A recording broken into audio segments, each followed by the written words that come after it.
This is the kicker. He does all the cooking chores for Emery. Here's his kick. Gets straight away. Up high. He'll come down to Fisher. Fisher's got it. He's across the 10. Up to the 20. He'll head to the left. Across the... Well, makes it almost back to the 30-yard line. There's some... Back to about the activity down there. Back to about the 28. He was brought down inside there by Todd Patterson. Broncos are going to go on offense now. Going to spot it at the 29. We're going to find out real quick about this turf. San Juan throws a wide open offense. Of course, when I was talking to Jimmy, he said that if you've seen BYU, he tries to pattern a lot of his offense after theirs.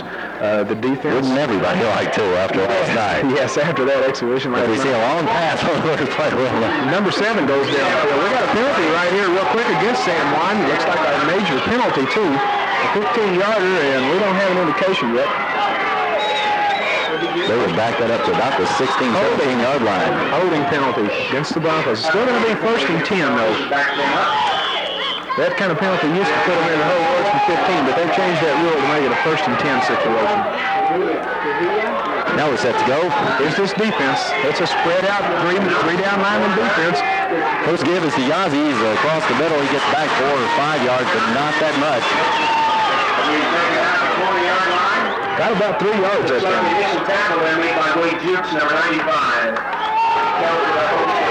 They get him about 3 yards that time. Stacey Yazzie off the right tackle, first play of the game. They're going to try to establish when you have a 6 foot, or excuse me, not 6 foot, you have a 5'9", 215-pound fullback, you need to establish him early. Once again, Jens Nielsen, the quarterback, he waits the snap. Here it is.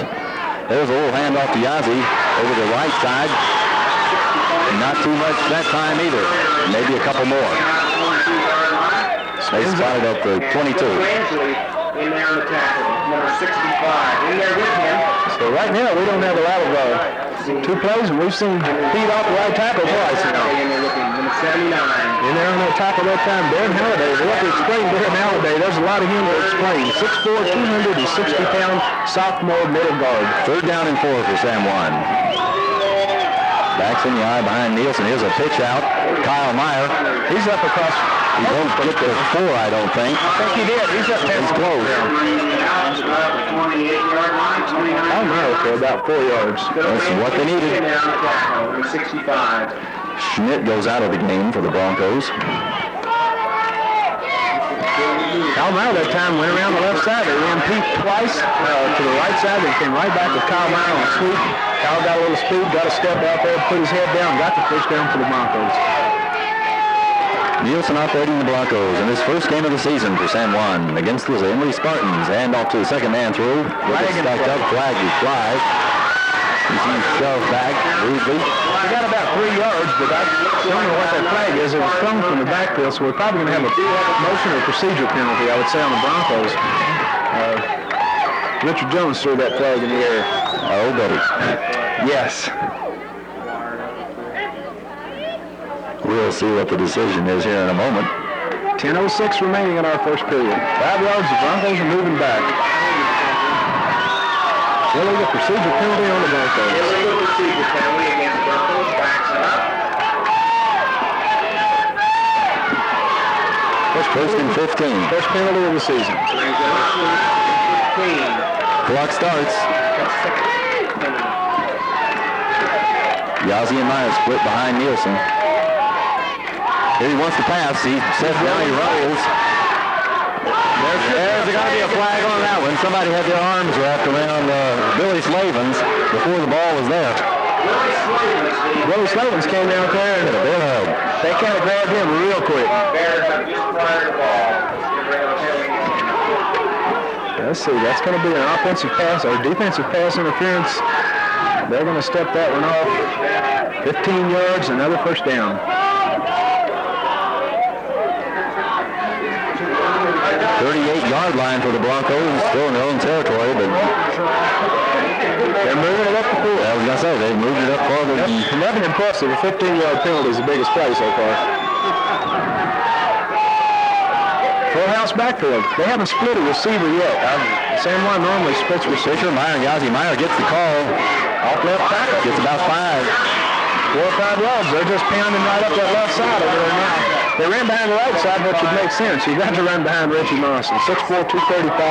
He's of course out there blocking. You got to run behind him. That time they came back to the left, got about 6 yards.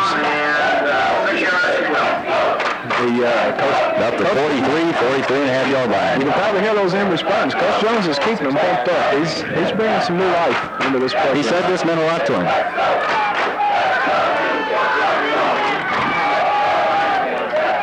Still nobody split out. From the 43. Jensen wants the ball over the middle. There's John Schmidt. Yeah, he's gone. He's gone. Pugmire's going to catch him. Pugmire's got him. He fumbles out of the end zone. And that's going to be let's see what they're going to do. They're going to fight about the one. Inbounds, it'll still be San Juan football. If that had gone out of bounds in the end zone, San Juan would have had to give up the football. There's somebody. There's a touchdown. That's not Stacy. Is that Kyle Meyer? They'll unstack it. Number Kyle Meyer.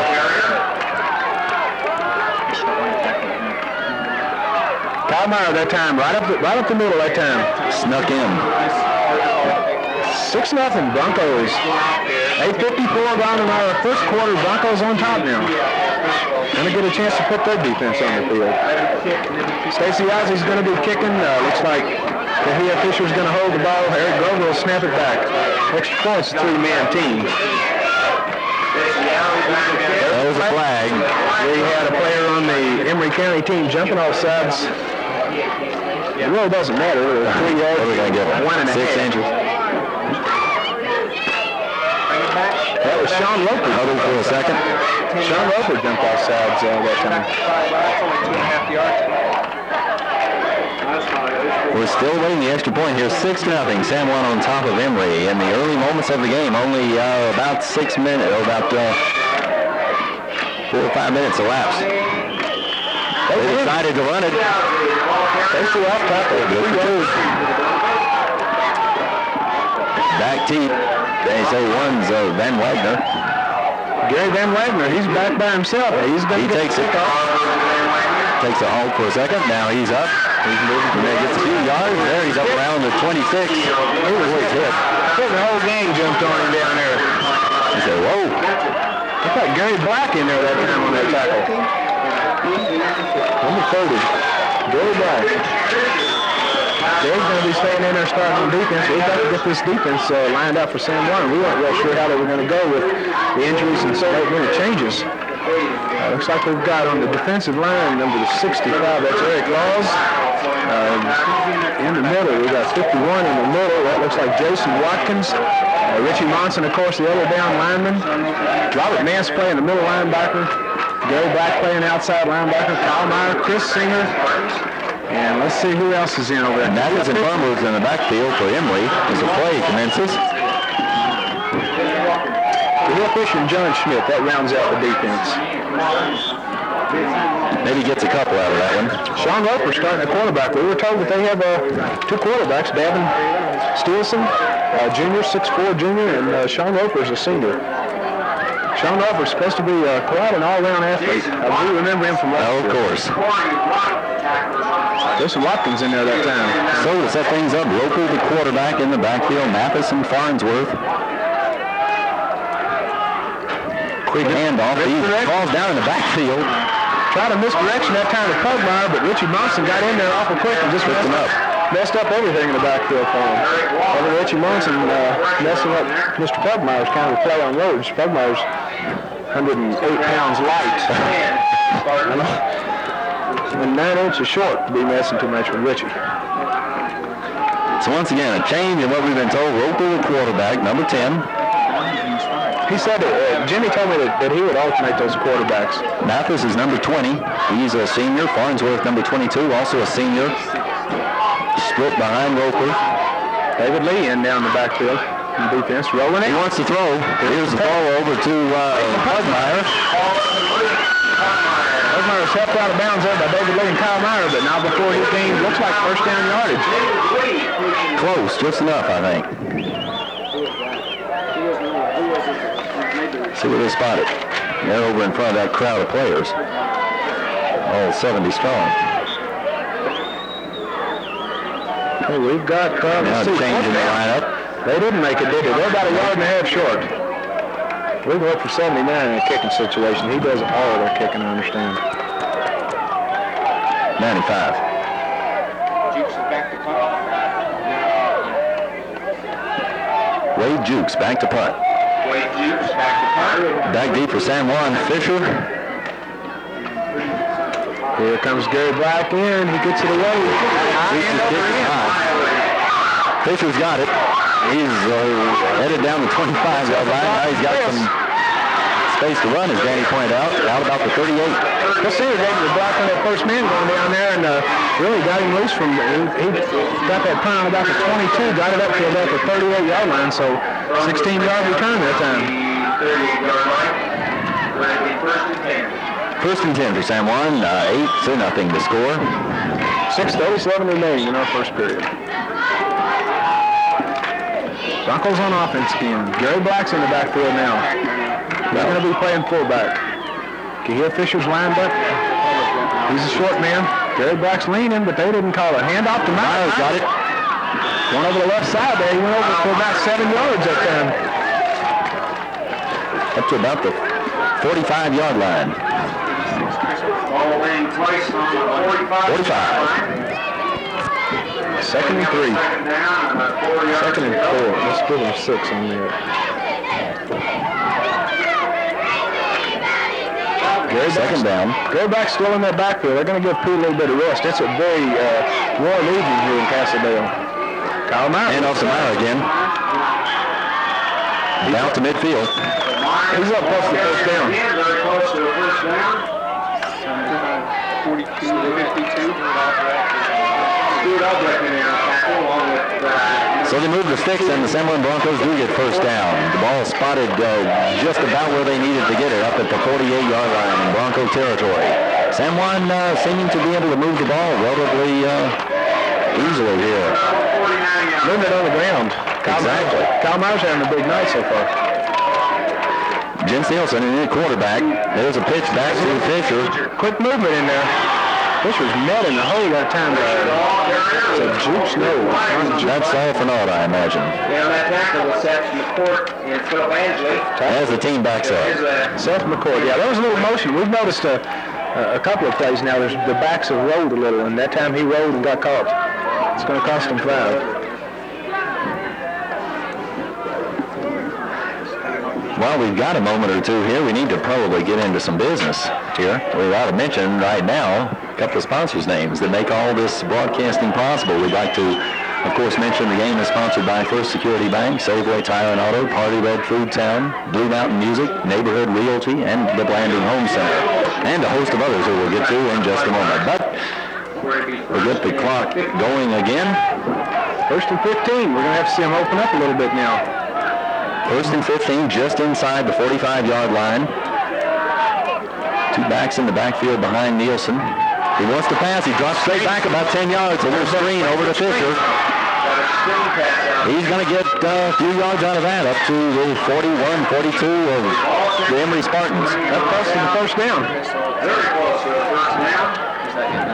Brought down by Phil. I hate to criticize field conditions, but the sticks are awfully short, and I have a hard time seeing them when all the players are moving in front of them. They're going to measure this one. San Juan doesn't want to wait for a measurement. They're ready to come out of that hole. They need about a foot. Broncos are looking impressive. Yes, they are. Maybe they watched that show on TV last night, too, and got motivated. Second and a foot. We might see Coach Swenson do one of those three-ring circus plays here. Maybe so. We might get to see something real fancy here. Second and one's time to do it. That's time to gamble if you're going to. You can always come back and still got another shot to punch it in for that first down. Fisher comes to the right. Black and Meyer behind Jens Nielsen. You know, my conversation the other night, Jimmy Jones even talked about that play they just ran. There's a quick handoff to Gary Black. He fumbles. Emery Spartans have it. Gary Black fumbled. Just popped right out of there. He had the first down, and then the ball got loose. They say Wade Jukes on the recovery. So we have our first turnover of the game. right, ladies and gentlemen, the Spartans go out there. Let's hear it for them. Let's give them a little supporters. Another quarterback in the game now. Stilson in the game. Devin Stilson at quarterback. That's going to send Roper to wide receiver now. He does. He comes very wide to the left. And he's picked up by Kyle Meyer. Kyle's one of the quicker Broncos, so he's going to be out there man on man, it looks like. Mathis and Farnsworth behind Devin Stilson, number 7. Drops back. He wants to throw right over to Sean Roper. It's complete. That's the 45-yard line. Very close to first down yardage. But Kyle Myers in pain on the field is some kind of injury. He's not getting up. That pass completion to Sean Roper. 4 inches. Davin Stilson brings this team off. Second down and just inches to go. Davin Stilson, the quarterback. Here's Pugmire in motion. Mike Bowering in the He's going to pass. And it's tipped a bit. That's why I got a hand up there. It's incomplete. Who was it? Eric Lyles in there with his hands up going in. Eric Lyles and Gary Black that time putting pressure on him. Both moved kind of easy to throw at their offenses. Follow the quarterback, Sean Roper. He's gone after receiver. They've tried 2 passes. Roper just brought in the play. Said he was going to shuttle his wide receivers. Yes, I will. Pugmire comes to the near side. Roper's on the other side. They're opening it up now. They're opening up this offense. 2 backs behind Stilson. I have a feeling, though, he wants to throw. Here's Pugmire in motion. He backs straight up. He's ready to throw. There's a pass over the middle. Almost intercepted over there by Kahir Fisher. He made a diving attempt at that, but once again, they were going to Roper. I think we might have to deal with Mr. Roper in a lot of sports this year. I think so. He comes out of the game now. They'll send in... Is that Arnold going in the game? 8 and 9. See, I'll tell you right those numbers now. Arnold and Bradley, both 5'10 seniors. Pugmire comes out now. It's 4th and inches. We've got a timeout called right here by Emery County. Still with about a little over 3 minutes to go in the first period. Now we're in action. Quarterback sneak that time. He went off the right side and got plenty. It's no problem. First down. Still in their own territory, 47-yard line. First and 10, though. We should expect Pugmire and Roper back in. Here they come. Bradley and his other partner, Arnold. Mike Bowling's in there playing at the right corner. For the Broncos. Kyle Meyer went out. He's moving around a little over there, but they got Mike Bowling in there.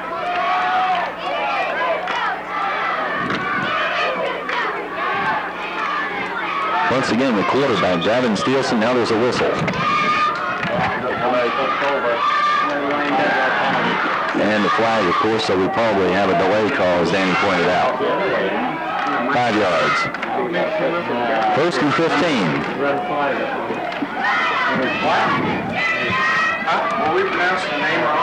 While we set the ball back 5 yards, we'll have a new huddle. Now we're ready. Roper comes to the near side. Pugmire, as you would expect, is on the far side. Mathis and Farnsworth in the backfield. Davin Stilson, the quarterback. He wants to throw again. There's Roper way over here. I'm sure it's coming to him. Yeah, there he is, complete. It's at the 30. Now he's down to the 20. He'll score on the Broncos. 58-yard touchdown pass. This kick gets very low, but just good enough. No good. Off to the Jukes. Jukes' kick high. It'll come down to Smith. Across the 20, 25, 30. He's got a hole. He may go all the way. No, they catch him at the 45. Who is that that got him? He was 26 over there, man. We had a nice run back up to a little beyond the 45. Now here's Jens Nielsen. The handoff is not going to get them much because the Spartans are there. That was to bring down.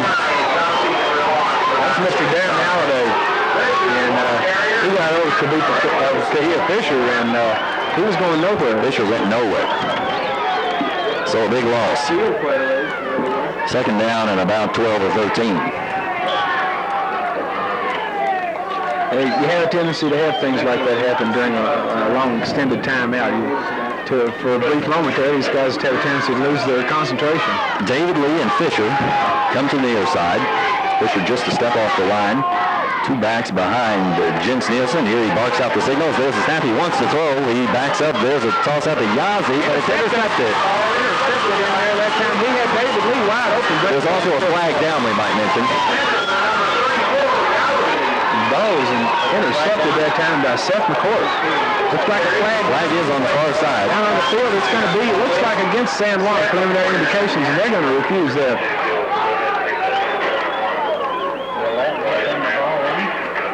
They're going to refuse that one. They're just about have to. That's Philip Angelino, number 65. He's going to take the captain's duties over here and say, we don't want that. We don't want the penalty. We want the football. They are taking him to the clinic. We just informed that Wade Jukes is going to the clinic, so maybe we'll find out something later on. If we get a report on him before this game's over, you hate to see an injury like that. Especially in the first period of the first game of the season. Wade Jukes is a junior, 6'2", 210 pounds. We know he plays baseball and basketball, and now we know he plays football. First and 10, Emery, 42-yard line for the Broncos. Mathis and Farnsworth in the backfield. Gavin Steelson, the quarterback handoff. Got about 5 that time. To Murray Mathis. He was met in there real strong by Robert Mance that time. You can hear that pop all the way up here. 4 yards on the carry. Second down and 6. How many? 7 to go. Second and 6. That's Roper up there spread out now. They're going to have to watch him. Roper spread out. Here's a handoff. Arnold to the near side, but it's a handoff. The Broncos will stop that. That was smelled out in there. Let's see who that was on him in the backfield. That's Pete Yazzie. Pete Yazzie in there. Pete just wrapped him up in the backfield and held him there. Chris Singer looking over, getting defensive signals. He's stepping in there. He's the... They actually apparently lost about half a foot. Besides being a quarterback, besides being an offensive quarterback, we've changed ends now. It's still Emery's ball. Third down and 6 or 7 yards to go. Pugmire in motion. Gavin Steele drops straight back fast, but he's going to be sacked. Sacked in there. Gary Black came in, fought over that back, just wrapped his arms around him. Gary Black and who else was that? Jason Tate. Jason Tate, Gary Black, both of them in there. Loss on the play. Loss of about 6 on that one. 4th and 14. 4th and 15, something like that. Facing Emery, they're in San Juan territory just barely, about the 46-yard line. The Broncos ahead 8-6 here in this first game of the season for both us and them. I think we're going to find out right here who the kicker is. We'll have a quick search through the program because no one seemed to know. I don't know if they ever really considered that. Number 22. Is that 22 LC? Glenn Farnsworth. Glenn Farnsworth, the running back, will be kicking. There's now a flag on the play. What's the flag called for? Emery County's backing up. Looks like it's going to be against them. Another 5. Either a delay or a motion. Delay of game. 4th and 19 now.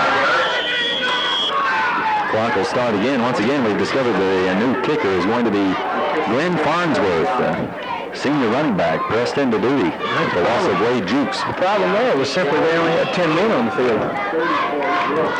They want to go up to the blocker. Here's the snap back to Farnsworth. Back deep, Fisher. They came after him. He got a low kickoff. Ball's taken by Jason Tate. He's gone. He's gone. He's stuck around the left side. I don't know. They might catch him. There's a man with an angle on him. Jason with a stiff arm. Run out of bounds around the 15. That returned that time from about his own 10 down to about the, where they calling him out of bounds at? They're saying he stepped out at about the 20. That's about a 70-yard return. I think so. If we could have charged up his batteries before he took off, he might have made it because he had a wild lead. Jason, it was almost as if he just kind of snuck by everybody on the right side, and they never even saw him. They got a low punt. In defense of those guys, there's a flag down on the field, too. Uh-oh. The punt was low, though, and that enabled him to get the ball, get a head of steam up, and head down the field. And we're heading back down the field, I think. Looks like they're going to call this one way back. Flags down around the 35. We've seen those kind of flags before from this. Tough break for Jason Tate and the Broncos. Really turned that ball up and looked real good. That's 15 yards. Called it back, though. That's a 15-yard penalty. It'll be blocking below the knee, below the waist. Is that what he gave? Let's see what the indication is, Richard. Let's see. They're going to get us, looks like blocking below the waist on a punt return. Okay. Isn't that what he called? Blocking below the waist. First and 10 from apparently the 21-yard line now after what was a beautiful run back. 70-yard punt return called back. Just Nielsen under. Here's the first play. Nielsen's handoff. I didn't see Didn't get the number, but he got 3 or 4 yards out of it. Off the right side for about maybe 5. I almost look like Kyle Meyer running through there. Oh, it's Kyle Meyer. Sure is. Back in the game. Okay, Kyle Meyer's back out there. Give him about 6 on that one. We've been told that Wade Jukes is okay. He's got severe headaches and neck spasms. He just took a shot right to the head. Okay, he's got neck pain, headache, spasms. If you listeners can hear that, that's from the officials. So There's a fumble after the snap. we probably won't see Wade Jukes again tonight, but right now we need to get more concerned about this fumble. Nielsen took the snap, the fumble, but the Broncos retained the ball. It's now 3rd down and 6. Brings up a 3rd down. 6 yards to go. 6 yards to go. 36. Let's see what San Juan can do. They're back down there around the 25-yard line. They need to get this drive going here, get it down the field a ways. Heat up a little of that clock. Get him a touchdown. 3rd and 6. Nielsen wants to throw over the middle. He's got John Schmidt. It's complete. John Schmidt out of bounds around the 45. 46-yard line for the first down and a long completion. Number 39, John Smith, the receiver on the play. 89, bringing up a first 20-yard gain. 1st and 10 now from the this side of the 45-yard line. John's got a 5-yard line. well, let's see, he's got a 34-yard average per catch in this game. Got the one for 48 and one for 20. Let's set things up again and get everybody back on track. We've got Yazzie and Meyer in the backfield. They're in the eye. There's some movement. Yazzie took off early, I think. Draw play, he wanted the ball and wanted it a little too soon. Going to be a motion against Pete, against the Broncos. Let's set this offensive line up one more time. David Lee's out there split out. He's in at one receiver. Being tackled by Phil Bansley. And the flags will back him up. Chris Olsen in there. There's an injury penalty. Against San Juan. First down, 15 to go now for the Broncos. Bring up the 1st and 15. Okay, now in the game, if we want to set things up.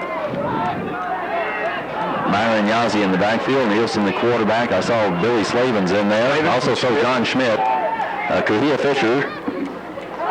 He wants to throw. He's got, just out of his grasp, Fisher's grasp. Out of bounds. It's got Laws and Monson at tackles. It's got Mance and Cook at guards. And playing center, Eric Grover.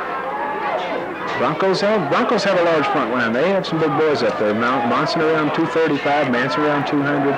Grover's up around 200, I think, this year.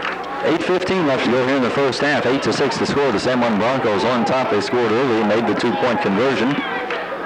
Emery answered that with their own completion and touchdown. Eric Grover's 180. It's San Juan's ball. 2nd down, 15 to go. Nielsen drops straight back to pass over the middle. He wanted Yazzie, but almost in and out of his grasp. Threw that one into the crowd. Big crowd. He was going to Pete all the way, and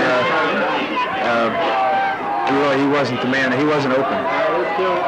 He curled right back inside where the 3 linebackers were standing. David Lee comes in the game now.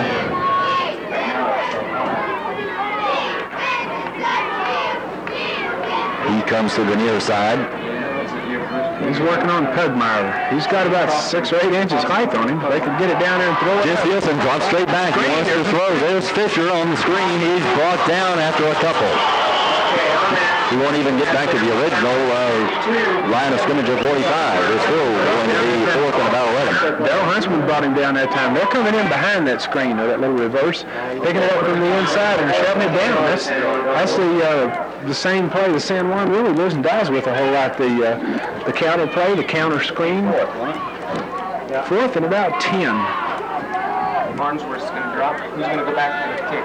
4th and 10. We're discussing who's dropping back. Farnsworth will. From their own 45. San Juan's going to be punting out from their own 45. Stacy Oz is going to be kicking it out. Now that's something. We've got the kicker, also the drop back to receive on the other kicks. Yeah. Stacy Yazzie, the kicker. About the same situation in reverse. They're, to be honest with you, David Lee is standing over on the sidelines. Count the players, Shelby. I think they might have a little sneaky going here. What's next? Is that put us back another 16? Count the players out there. I count 10 here in the initial huddle, and as you pointed out, David Lee is standing over apparently on the sidelines. There's 11 out there now, David. Yeah, there is 11. Now he steps off. They're spread out, though. They're opening up this defense. There's a snap. Nice snap. Yazzie gets it. He brings it down. He just barely gets off a punt in the grass, but taken by Pugmire. He'll cross the 45, get up to about his own 48, 49-yard line. About a 20-yard kick that time, but in defense. Lucky to get it off. Kicked it out over his left foot with somebody hanging on his right side. 6:46 left to go. 8-6 the score. The Broncos on top. Davin Steelson, the quarterback, number 7. Roper to the far side. Pugmire to the near side. Farnsworth and Mathis in the backfield. Here's the snap to Steelson. Handoff. Around the right side, he'll get only 1 or 2 to Murray Mathis. He's wrapped up there by Pete. Stacy Ozzie wrapped him up and wrestled him around a little while before he brought him down. 2-yard gain. Now Roper comes out of the game. He's sent in a team of Bradley and Arnold, 8 and 9. That can't be all bad for San Juan to get Roper sitting down. Pugmire also out of the game, so they switch both receivers with their backups, Arnold and Bradley. Bradley comes to the near side, Arnold to the far side, the same backs in the backfield. Here's Steelson's snap. 2nd down. He wants to throw. It's complete to Farnsworth.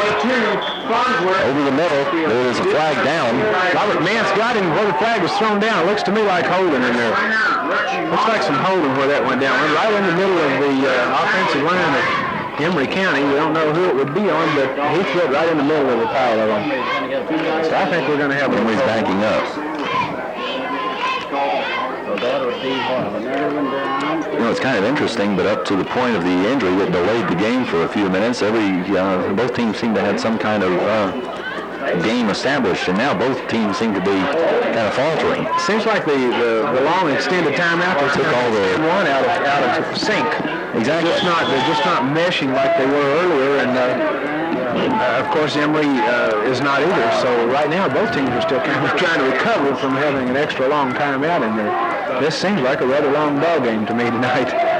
We're not even through our first half yet. Pugmire to the right, Roper to the left, Farnsworth and Mathis in the backfield, split behind Davin Steelson. Long yardage. Steelson drops straight back. They want a screen. They want a screen. He's going to be faced down. He gets away. Gary Black's running over out of bounds. Who's got on top of him over here? Robert Mance on top of him. No, Mike Bauer's on top of him.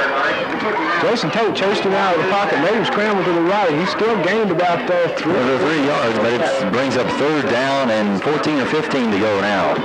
He wanted to throw a screen pass, and Jason just stood right there in front of Farnsworth. Jason at 6'2", Farnsworth at about 5'5". He didn't stand a chance of getting the ball to him unless he rolled it. Bradley and Arnold come in the game for Pugmire and Roper. That's going to be common all through the game, I think. Every other play, they'll shuttle those two. Remember that sheet I got over here that says miss? Exactly. Steelson drops back. He wants to throw. He's in the grass. Now he gets away.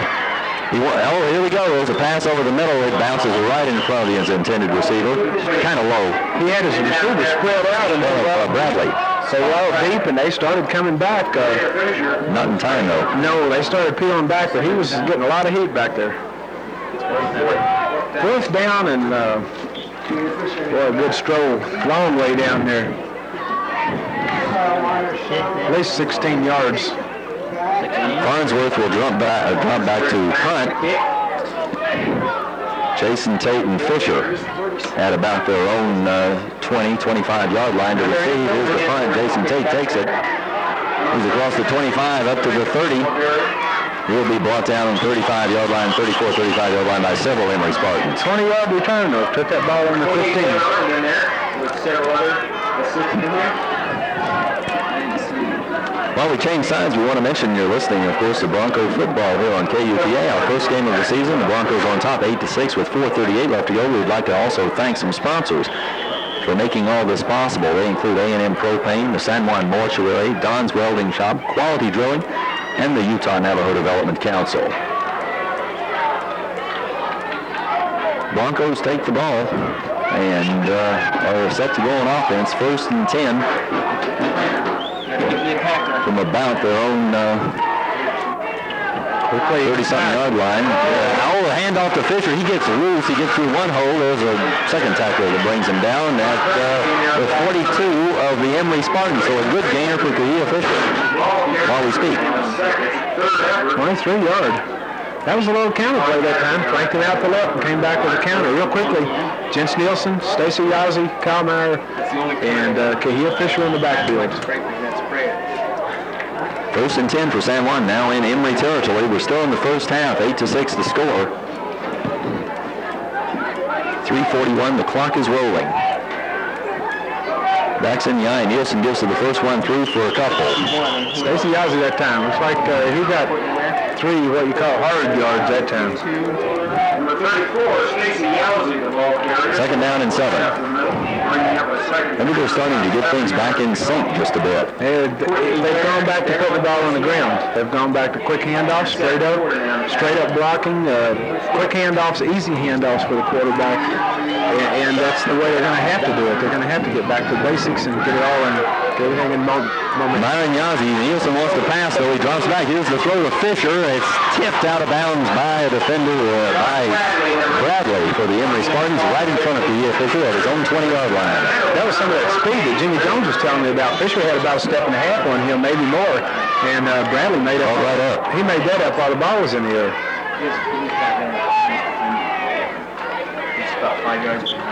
That brings up 3rd down and 7 to go.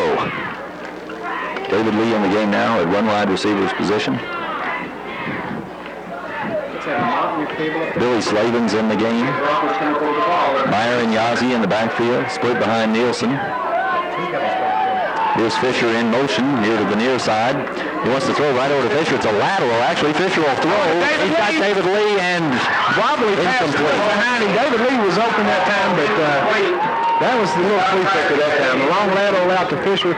Fisher kind of threw an end over end. When if he got any kind of pass out there to David at all, he would have had a touchdown. He was open that time. So bringing up 4th down, 4th and 7 for the Broncos. They're in Emery territory at about their own, at Emery's 40-yard line. He has got about 3 fingers taped up on that throw, and that might have had something to do with that pass. They're going to go for it on 4th and 7. Same set. Here's Nielsen, drops back, wants to throw. He's got a receiver, Kahia Fisher over He's got the first down. Yes, he does. On the far sidelines. Fisher knocked out finally at the 25-yard line. And a 15. Finally brought down there by number 52, Carol Huntsman, and number 9, Troy Arnold. That's a definite amount of confidence by Coach Morris Swenson, 4th and 7. They're running on 40, and to be honest, right now, Emery's offense is out of sync. It really wasn't a lot of gamble. You know, they could punt it, but what difference would it make? Well, now we're back in action. 1st and 10 now in Emery territory. There's the handoff to Fisher, a little inside handoff. He gets 1 or 2. If he got that. That was slow developing. The handoff inside, there was a couple of Emery Spartans sitting there waiting for him. No gain. Back to the line of scrimmage. That being the 25, though, in Spartan territory. 8-6 the score. We had a real flurry of scoring activity early in the first period and then went to a real lull. And now San Juan seems to be putting things back together just a bit. They're at the 25, 2nd and 10. Nielsen, the quarterback. Full house backfield. Handoff goes to Meyer. He'll go around the right side. He gets 5 or 6 possibly out of that. Down to the 20. Made a nifty little cut. Started outside, planted his foot, and cut it back up inside. That's really a pretty good move. If you walk around on this field out there and see what kind of condition it is, that's an excellent move.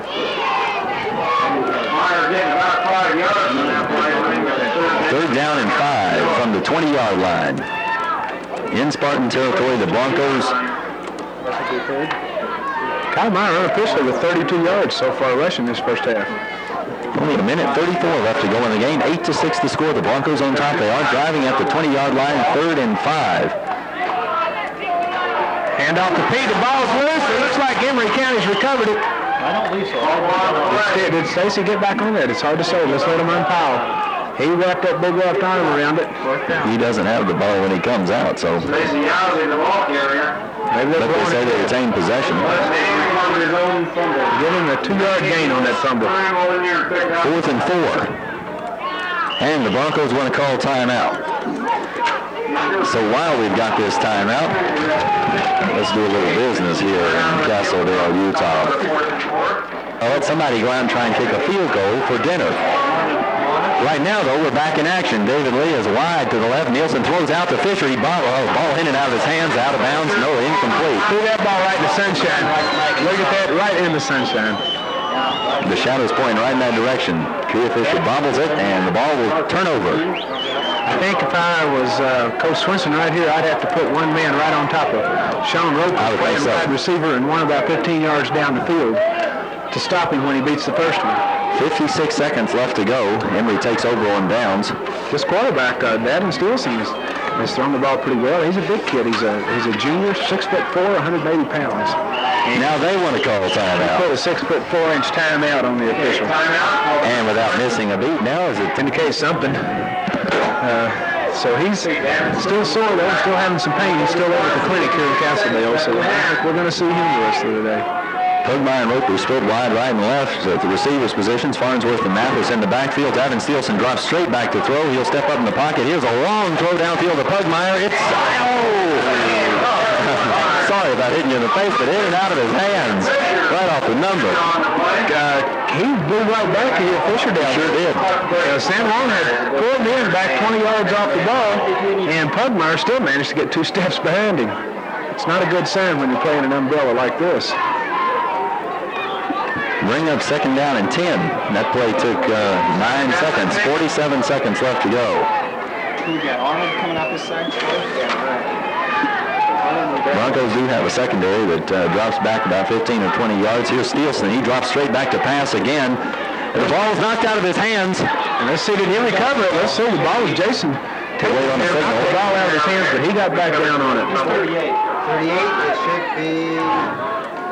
He'll lose about 5 or 6. 36. 36 is Richie Monson. That fumble recovery. 36, Jason Tate. Jason Tate.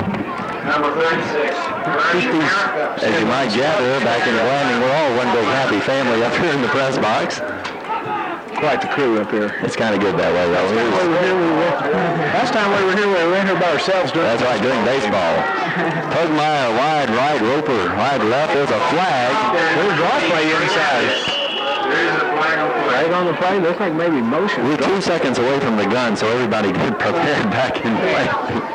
Stick that around my head and blow those suckers in the air. Yeah. We're speaking to a man with a gun in his hand. Very carefully and nicely right now, we might add. Shoot on already. Last time he had me diving under this table. Can't go downstairs now. I'm wetting my pants from the water. You're live on the air when you say that, let me tell you. 3rd down and long yardage. Procedure was the call. They declined it. That will bring up 4th down. Can the clock halftime end on a change of possession? Why not step back and heave it again? They'll start the clock now. There it is. And that's the end of the first half of play.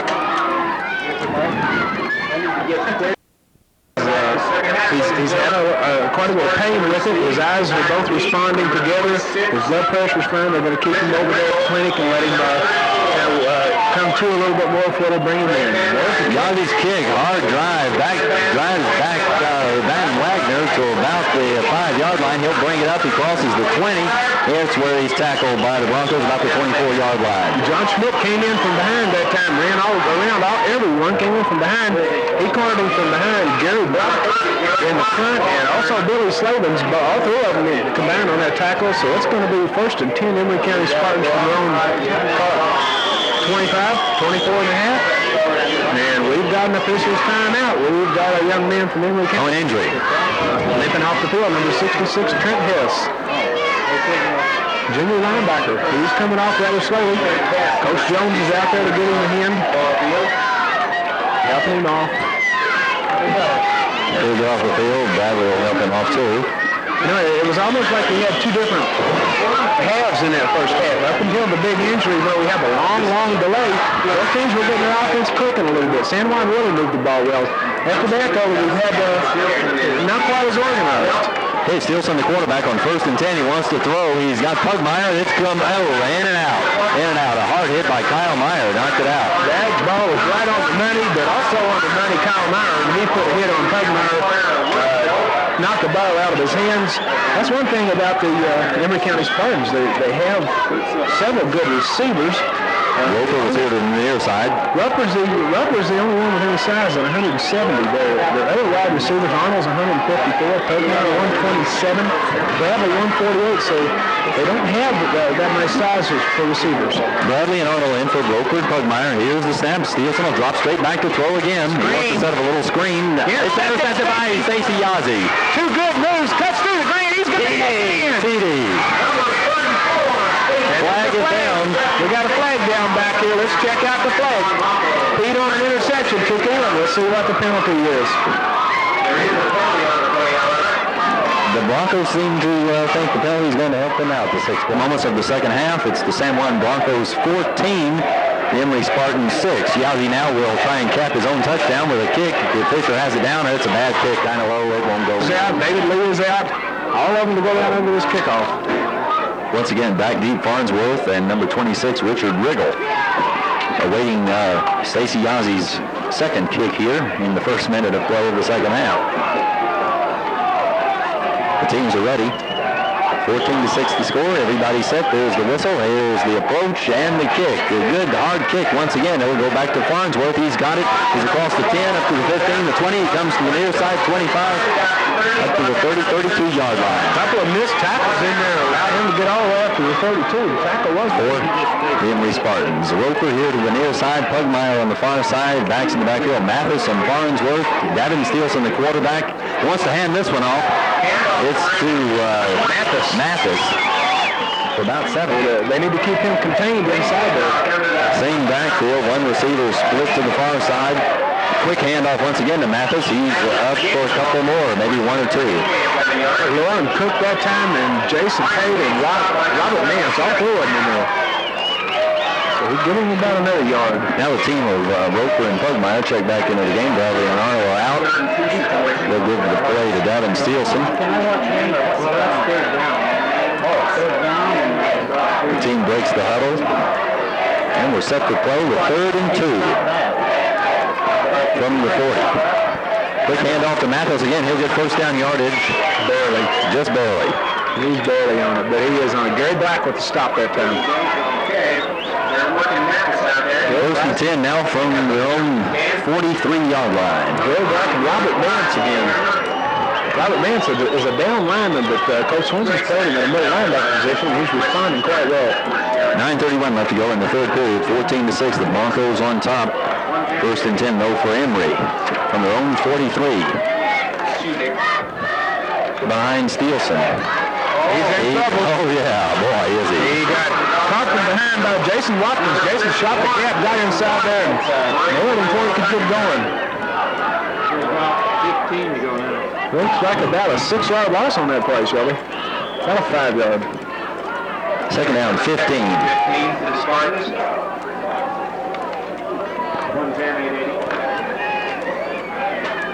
Tugmeyer and Roper back in the game. They show the receivers on every play. We'll go back and forth, early down. Steelson drops straight back. He wants to throw. He'll step up in the pocket, a hand on the ball. Now he gets the throw off. It's complete to Tugmeyer at the 50-yard line. That's Roper, isn't it? Yeah, that's Roper at the 50-yard line. Yeah, it is. Saw the run and didn't see the zero. He's pushing for about 12 yards.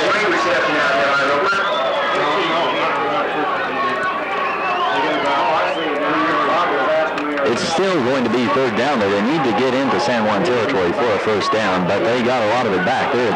Just Farnsworth and Mathis split behind Adam Steelson. Bradley and Arnold, the receivers. Here's the snap. Little hesitancy on the snap. There. Picked off by Yazzie.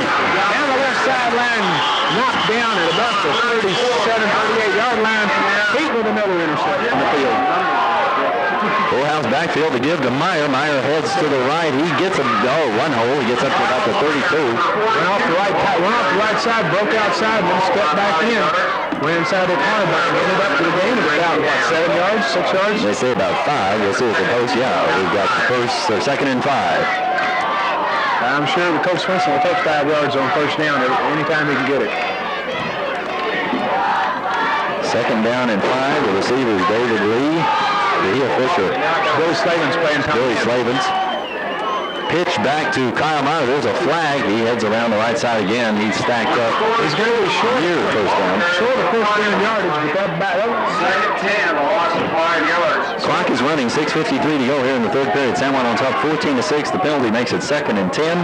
They're still in Emery territory from the 37, 38-yard line. Now they lateral back to Tate. He wants to throw. He's got Schmidt wide open for a touchdown. 37-yard touchdown pass. Snap back to Singer. It's down. Yazzie's kick is partially blocked. The Broncos 20. The Emery Spartans 6. Back deep Farnsworth. And I believe Richard Riggle, number 26. He's moving up on it. There's the kick. It will come down once again to Farnsworth at the 10. He's across the 20. He's Schmidt's got him. 26, 27-yard line. Schmidt runs around the blockers and comes in from behind wing position. That time. Sean Roper now the quarterback. Pugmeyer still in receiving. Used to the near side. To the far side, I believe, number 9. Bradley. Arnold.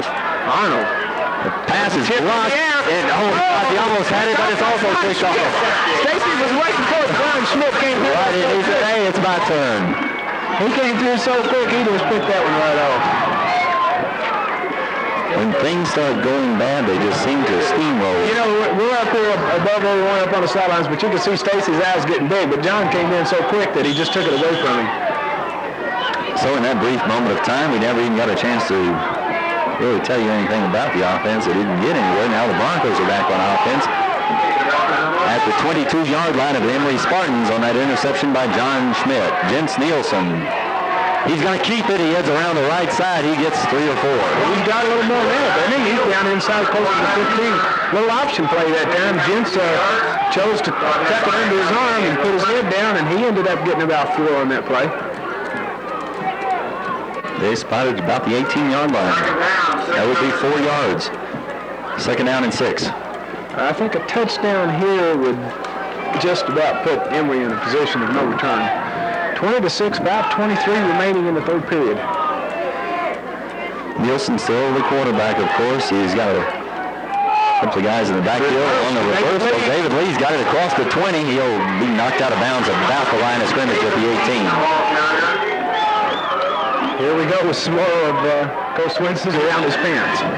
Jens Nielsen, the quarterback, back foot behind him. Quick inside to Gary Black, and he's up close to a first down. I don't think he's anywhere. I don't think he's got it, but he got up there down at 12, 15. He's Gary Black. I saw 36. I did. I said Jason Tate. Okay. Looked like Gary Black in there. That was Jason Tate. I saw that 3 on there. Lee and they've got a timeout now or something. Let's see what they are. I think they got it both in about 3. We're going to have an attempt for a field goal. Why not? He's had an extra point blocked and he goes. It's fourth down, about the 14, 15-yard line. The snap back to Singer. Here's Yazzy's kick. It's long enough, but they say it's not long enough. Quarterback. Roper in at quarterback. One receiver. Arnold to the far side. Roper keeps. He'll sweep to right. He's hit, but he's hit Fisher. Might have turned the corner for about 4 though before he got to him. They trail by 2 touchdowns. He barks out some signals. Mathis in the backfield along with Farnsworth. Here's the snap. He drops straight back. He wants to throw. There's a run over the middle. He's got Pugmire. It's complete. On the fumble. Yeah, Bob looks at the fumble coming by Emery County for about another 4-yard advance. That following the completion, fumble and a recovery. Pugmire picked that one for about 30 yards that time. Fumbled it forward and it was recovered. There are some happy Emery Spartans after that. Well, you know, San Juan had a chance that last time they had the ball, put them away. You can't let those kind of chances pass very often. Number 86 covered that ball. We all know, we all watched that game last night. The one was on Channel 5. Farnsworth and Mathis in the backfield. Sean Roper, the quarterback, engineering this drive. Here's Bradley in motion. He's to the near side. There's the pass. Down deep across the middle. Over his head. Just gets a hand on it. Second and 10. Roper, the quarterback, calls out the signals. Receivers right and left. Back split behind him. He'll drop straight back. He wants to throw again. There's a quick pass. It's complete out to Pugmire. He's in the grasp of Stacy Yazzie. It was Tex Crowder was down by John Schmidt. Stacy grabbed him and he said, okay, I was down. Number 89, John Smith. But good for a few yards. 6 to be exact. 3rd down and 4.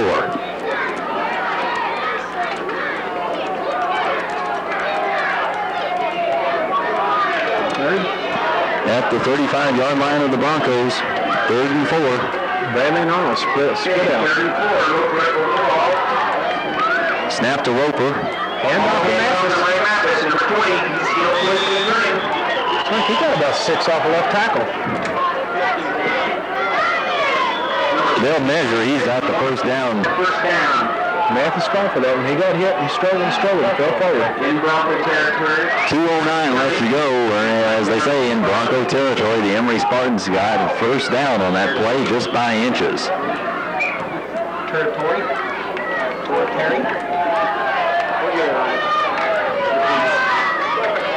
From the 15-yard line. Down the 30.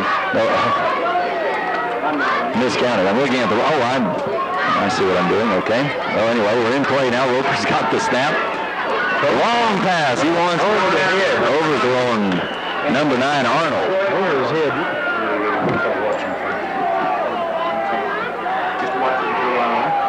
Bradley and Arnold. Second and 10. Wide left and right. Backs in the eye. Mathis and Farnsworth behind Roper. He wants to pass. He drops straight back. He's being chased. He's going to get out of it. He's going to keep it, though. He's knocked out of bounds down around the 25. He gained him about 5 yards, ran all over the field. Emery trails by 2 scores, 20-6. 1:35 left to go. Roper, the quarterback. Farnsworth and Mathis split behind him. He'll drop straight back. He wants to throw again. He's got Pugmire in and out of his hands. Pugmire was hammered on. That changes everything. 3rd down now and 15 facing Emery. They were at 4th and 5.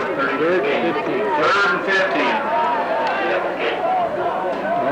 That's 50 yards even. They've been penalized 5 times for 50 yards. Arnold to the near side. We've got Pugmire split wide left. Farnsworth and Mathis in the backfield. Roper barks out the calls. Here's the snap. He drops back to pass. He wants Pugmire. That's obvious. There's the completion. Maintained.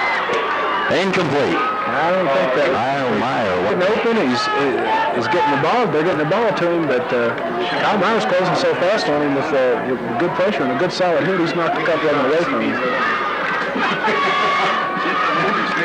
Krugmeyer comes out of the game. He's now a single shuttle with Roper, the wide receiver earlier, now playing quarterback. You pretty much see Bradley stay in the game for every play. Roper looking at 4th and 15 with that incomplete. He'll have to drop back. Here's the drop back. Here's the throw. They got a screen to the tight end. Chris Olson, number 86. Tackled by Robert Mance when he tried to cut back through the middle. They gained maybe 6-8 yards on that. Not enough. The ball will go over on downs to the San Juan Broncos. They'll put it in play. 27-yard line. Looks like 26-27. Looks like the defense is going down to give him a drink of water finally. In the backfield now behind Jens Nielsen, who wants to keep it in throw, and he's heaving one downfield for Fisher. It's complete at the 40-yard line of the Emery Spartans. We're getting where it's almost something that's very casual, 30 or 40-yard completion, because the Broncos have really been putting things together here. But anyway, that completion good for Swenson. We'll put it back in play. He's off the playing field, so we'll be back in play, back split behind it. Nielsen has the handoff right up the middle for good yardage. Kyle Meyer again, 6 or 7. Or, well, about 5. He crosses the line. Look like by number 65. The thing about this, though, with San Juan is the last few times Myers touched the ball, he's gained 5, 5, 5, 6, 4, 6. He's gaining, the 3 yards that you've got to have out of bounds and getting the extras, too, that make it a little easier to call that next play. 2nd down and 5. A man in motion. Nielsen hands off to Black. 3 tough yards that time. And,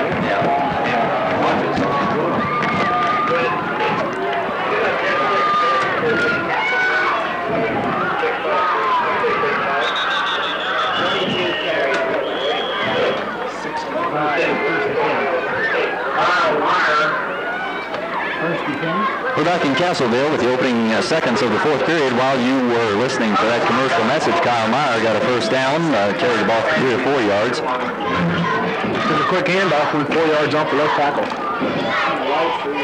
And we are now back to play with 1st and 10 for the Broncos deep in Emery territory. Jens Nielsen, the quarterback, the handoff again to Meyer. Looks like over the left side of the line. 2 or 3 tough ones that time. Kyle Meyer, ball carrier again. 2nd down, 7 to go. 20-6 the score. Kyle Meyer with 11 carries now. Get on it. There is a light for this place. Jens Nielsen, number 23, the quarterback. Kyle Meyer in the backfield, a couple of other backs. Nielsen keeps it. He'll be sacked for a loss.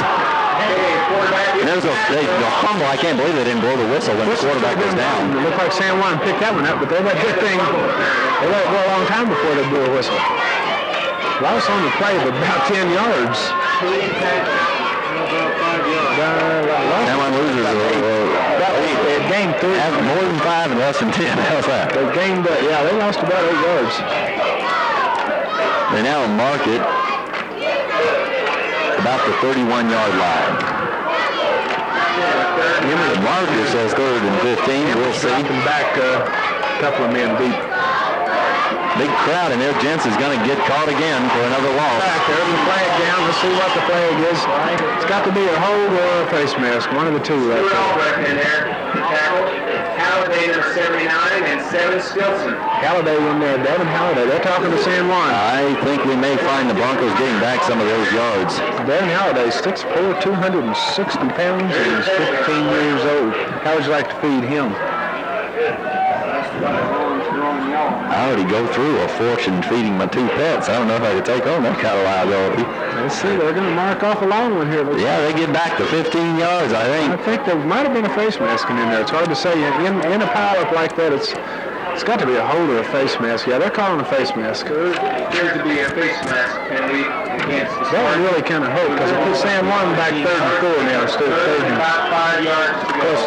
Close to 3rd and 4 and 5 now. That makes a big difference. 10-18 left to go. 20-6. They're on top. They're at about the 20-yard line. Pass is complete. quick pass complete. Over to Billy Slavin. Still on the near side. He's brought down. Maybe a gain of 1 or 2. Not much. Billy just squared out real quick. Make it 4th and 4. What are we going to try here? Another field goal? 4th and 7. We went for everything. 4th and 4. They're gonna go for it. Oh yeah, you go for it this close. They're inside. The ball's on about the 19-yard line. They just about have to go for this. Like I say, San Juan gets the 1 more touchdown, shows a little put-away instinct. They're going to put them away if they can get this one in. There's the short pass. There's the pass between the quarterback's leg to the fullback. We've seen that one a lot before. Looked like maybe a motion penalty, though. I bet we don't see it again tonight. Time. Too much time. Delay of the game. Does that cost That'll bring up 4th down and 9. Announcers here would like to thank Rory McGinn and Ryan Peacock for spot for us tonight. 4th down and about 8 now. Gary Blankenmeyer in the eye behind Nielsen. He wants to pass. Then he's going to have to run. He's being chased. He's sacked. Dropped for a big loss. The ball goes over. Number 7, Stilson in there putting a lot of pressure on as well. San Juan didn't look real impressive. Not very. Is that okay? So with 9:07 left to go in the 4th period, the Emery Spartans now take the ball. After sacking Vince Nielsen several times in that series. 1st and 10. The clock has started. We're now within 9 minutes. 20-6 the score. Walter, the quarterback. Hugmeyer to the near side. We've got number 9, Arnold, to the far side. Once again, Farnsworth and Mathis, but he drops straight back. He wants to throw. It's downfield. Almost intercepted by Kyle Meyer. Got a hand in there. Right into Hugmeyer's hands. Almost gave him the ball. Hugmeyer has been close several times. A couple of them in and out. One of them off the number. Numbers. 2nd down and 10.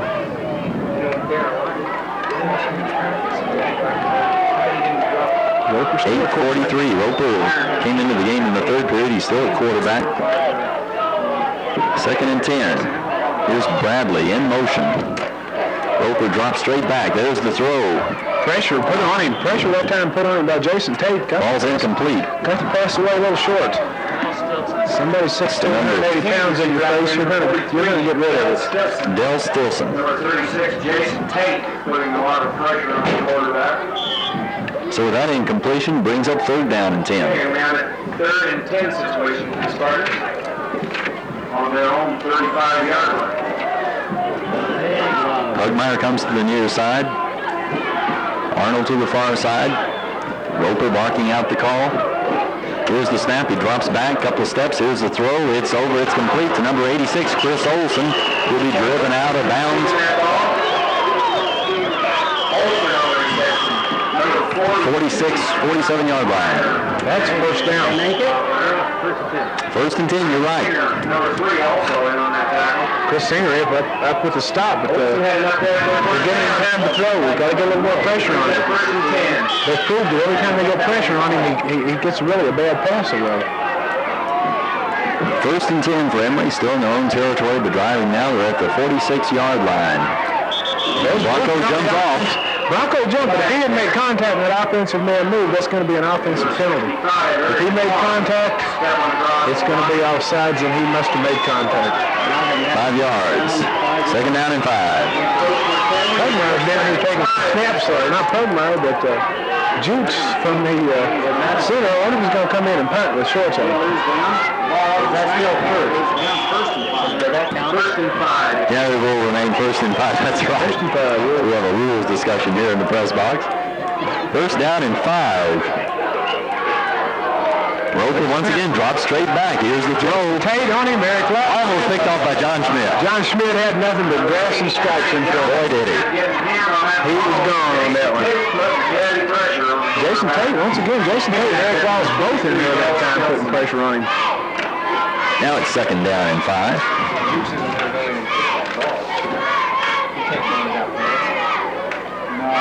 2nd down and 5.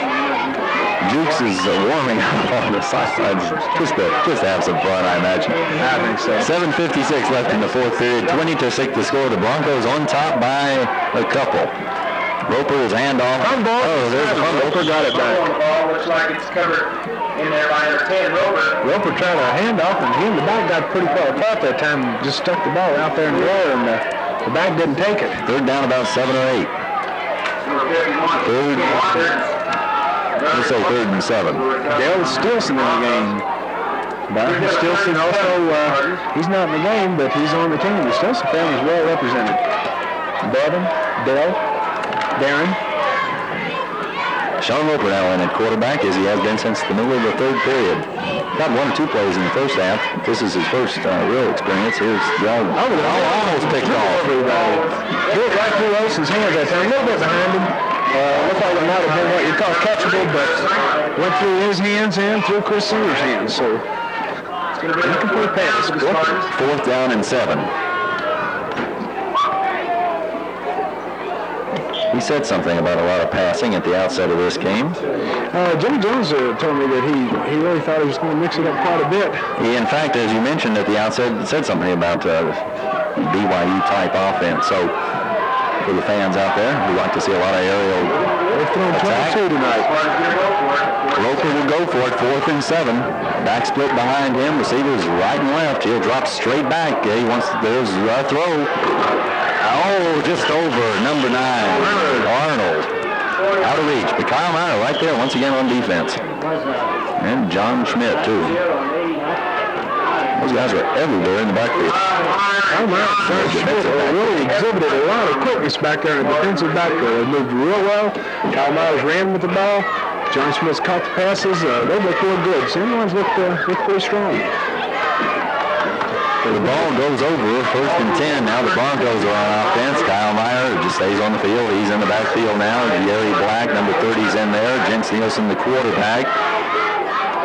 Receivers in tight. Thea Fisher, the short back. Nielsen will keep it. Pitch out to Meyer. Meyer's going to be down around 1st down yardage. It's going to be close to 10 yards on that. Let's see what they're going to do. Get up Hugmeyer in there. Hugmeyer came up on the... It should be close for a 1st down. Now they'd say a couple yards short. They ran that quarterback option that time around that left side. Jens hung on to it till the last minute, pitched it out. We'll call it 2nd and 1.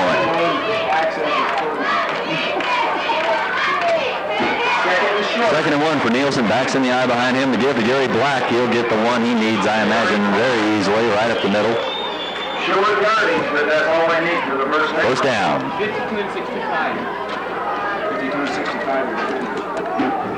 6:20 remaining. 4th field action. 1st and 10. 20-6 the score. San Juan really needs to put another one on the board. They need to for the team confidence. They don't need to go this long. Move the ball this way. Hand off to Meyer. Flag goes as Meyer's driven back. Flag is down, and Meyer was hit behind the line of scrimmage that time. And he's down again. So loss on the play. 2nd down. He's up, hopping around. Let's see what the call is. They're talking to Emery County.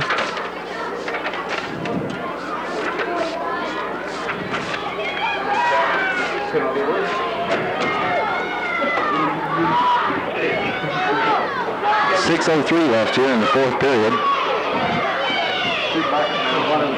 The procedure called decline by the Emery Spartans. They'll take the loss, or they'll start over again, actually. 2nd and 10. 2nd and about 13. They declined the penalty and took the 3-yard. That's right, sure did. 2nd and 13. Nielsen wants to throw. He's back. He rolls a little to the right. Pass complete out to Fisher. Here on the near sidelines. Get some of those yards back. See where they spot the ball. 3rd down and 10. Back to the line of scrimmage. 4 catches tonight for Kahia Fisher. I got to say it one time. That's 4 catches tonight for Q High. The Broncos have called a timeout, and while we've got this timeout, Danny, we've got a couple of other commercial sponsors to take care of. First of all, you know, times of bereavement are difficult times for making plans or discussing business, yet few people plan ahead for the eventuality of death. Don Palmer is a lifelong Blanding resident who cares about people enough to provide special attention and service so appreciated in times of need. The San Juan Mortuary provides 24-hour professional service, but Don suggests that you plan every facet of your life by making pre-need arrangements. And Don would want us to return to action here as we are back to play. We'll complete that in a moment. Nielsen rolls around a couple times. He wants to throw. Now he's going to be sacked for a large loss. Long loss. He came back that time. The offensive line for San Juan started straight up, and the Emery County line is just pouring in on top of him. Just doesn't have time to get back and set up. I'll find into the game right now. Number 3, Chris Singer. He's coming in for Jens Nielsen. Let me finish my thought here while we've got this moment. By making pre-need arrangements is less expensive and less trying for your loved ones. That way, San Juan Mortuary has a full selection of markers and headstones and can assist in making arrangements for your family. Now back to action. Chris Singer's going to punt. I wonder if we got a fake right here. The ball bounces. Once Singer gets it, he's got it. Well, there he punts. It's a might roll. That's one of those runs. It's a second thought, but it gets a few yards. It goes out of bounds about the 29-yard line. I think they might have had a little something. They're 30. Down to 27, 28-yard line. 20-6, the Broncos on top. Pugmire comes to the near side. Arnold still in the game to the far side. Quarterback number 10, Sean Roper. Drops straight back to pass. Here's the throw, way out to Pugmire. Over his head. Right by Kyle Meyer. He gave Kyle Meyer an out move and then went across the middle and planted his right foot and went straight up the field and blew by Kyle Meyer. Pass was overthrown a little though. He put a nice move on that time. With that incompletion, 2nd and 10. 4:20 remaining. Broncos on defense. He's really been able to deal with Roper's passing. He's not really had any success at all with that. But he'll stick with it, I imagine. Oh, yes. Roper's complete. Bradley to the near side. Roper drops straight back. He wants Bradley over the middle. It's in and out of his arms. Hit him right in the hands. Bad place to hit this pass receiver. I think we're getting some color analysis to our left over here. You're the home team. You're not supposed to say that. Cold as you see him, I reckon. Oh, enjoy live football here. 4:16 left, 20-6 the score. 3rd down and 10 with that second incompletion of the series. Really enjoy it when San Juan Broncos are winning. I think so. This reminds me of our Salt Lake Tribune friend at the playoffs in basketball commenting for us. Flags fly. Everybody moves. Everybody's moving.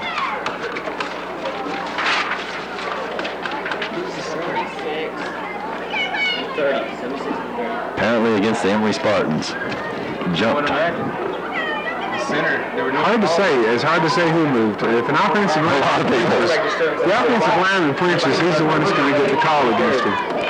And he's going to get it. It's going to go against Emery. Decline, 4th down, 10 yards to go. Okay. I wonder if they're going to punt from there. They're going to have a 4th down for the Spartans. About 8 yards still. 4th and about 8. 4th and 8, Pugmire to the near side. About their own 29. Arnold to the far side, Roper quarterback, Matheson, Farnsworth in the backfield. He'll drop straight back once again. He wants to throw. Oh, he's going to keep it now. He's got Pugmire wide open, and he's going to run out of bounds. Way short of the first down. Had Pugmire across the middle. It took him a little while to get back after he went in motion. But Chris Olsen was also over here. He was open across the middle. That time he ran for looks like about 6 yards, but he needed a lot more than 6. San Juan takes over with 3 minutes and 45 seconds left to go. They are, needless to say, deep in Emery territory, 32-yard line. Jens Nielsen's back in there quarterbacking. Maybe Chris is becoming a punter. Maybe so. Backup punter. We've already seen the value of that with the Emery team. They didn't even know who their backup punter was till number 1 went. John Schmidt to the far flags fly before I can even set that one up. Three of those linemen are racing Gents back there, and they shouldn't be pulling through like that. You see how quick old baby Huey got in there? The one they're calling Baby Huey. The one they say is super quick on the line for Emery is a sophomore that's 6'4", 260 pounds, and he's quick. That's the amazing thing. He got in there, and he was back there with Gents as soon as he got back there.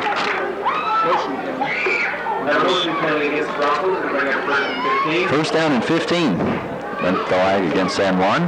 That's 6 flags now. Now we'll set it. Fisher wide right. They had a John screen. Schmidt wide left. That was a screen pass last time. Nielsen drops back. Here's the throw. It's far short. He was chased out. David Lee. David Lee. Stuart Albright that time. He's not a little fella either. No, he's not. I was looking him up. 80, and he just chased Gents, put a lot of pressure on him. Makes one wonder how much conditioning has to do with this.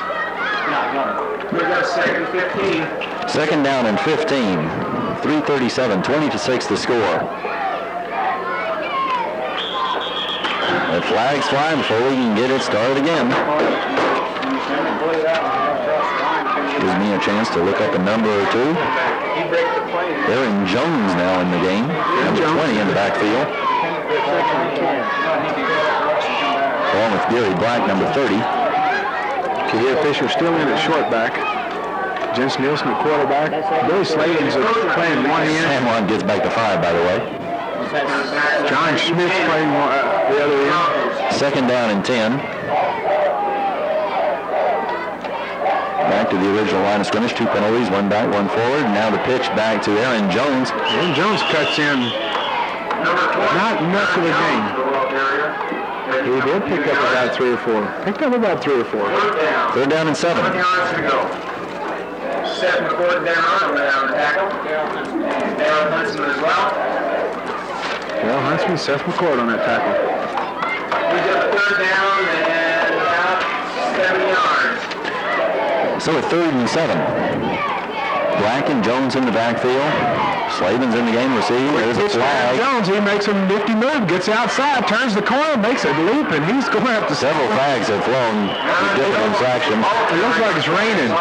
Flags are going everywhere. Aaron Jones, though, made a nice move, turned that corner, and got up there, made some good yardage. Sure, it's going to be called back, but he did make a nice run. One flag flew at the inception of the play. The second one flew after the action had moved over to the sideline. He got all the way down to about the 12-yard line. Let's see what the indication is. The Spartans are clapping. San Juan's in the huddle. Oh, the last one was a cliff. San Juan's in the huddle, wondering why the clock isn't running. Exactly. 2:54 left on the clock here in the 4th period. San Juan will move back. 15, probably a clip. Yeah, that's a clip. That's 7 penalties. To the 40-yard line, inside the 40, 39-yard line. That makes it 3rd about 16, maybe? That's what we'll call it, 3rd and 16. Anything that sounds good. Chris Singer at quarterback now. Singer drops straight back. He's under pressure. And there was a pass thrown to Robert Vance. Robert Vance made a nice catch, dropped to one knee, but he was guarded. Really? And guards don't generally catch screen passes. Chris had to get rid of him in a hurry, though, because once again, those guys were back on top of him. I think this goes as a loss of down. I think this goes as a loss of down. And we'll have to see if they're marking off yardage here. Oh, yeah. Go again.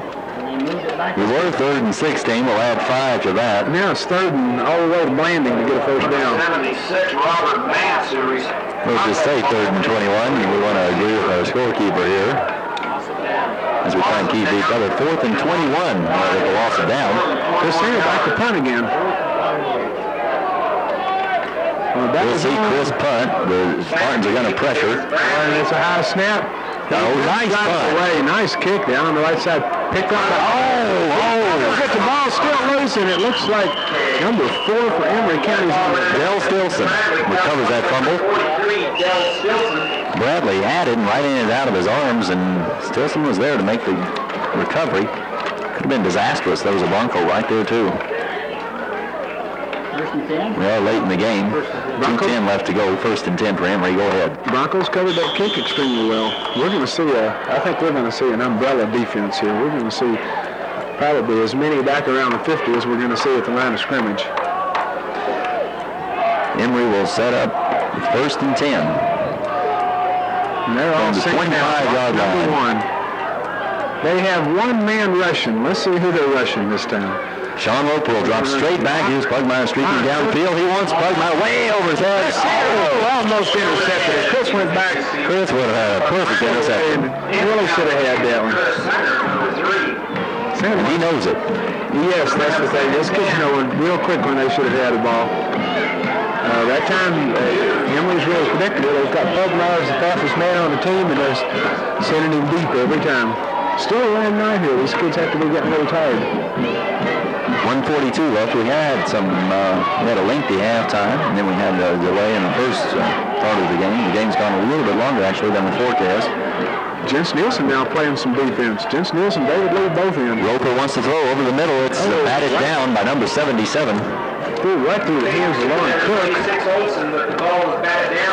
We'll check our... Lon Cook, 77. Right now, they're only rushing. Looks like San Juan's only sending one man in. This looks like the kind of defense that goes against BYU right here. Jason Watkins is the only man rushing the passer. Everybody in the defensive backfield. Nielsen, Schmidt, Fisher, David Lee, Schmidt, Nielsen. Singer. Straight back to pass is Roper. Here's the throw over the in and out of the hands of number 85 for the Emery Spartans. Tried to hook up and couldn't get that hook connection. Kelly Mortensen. We recognize that name. Kelly Mortensen. Sure do.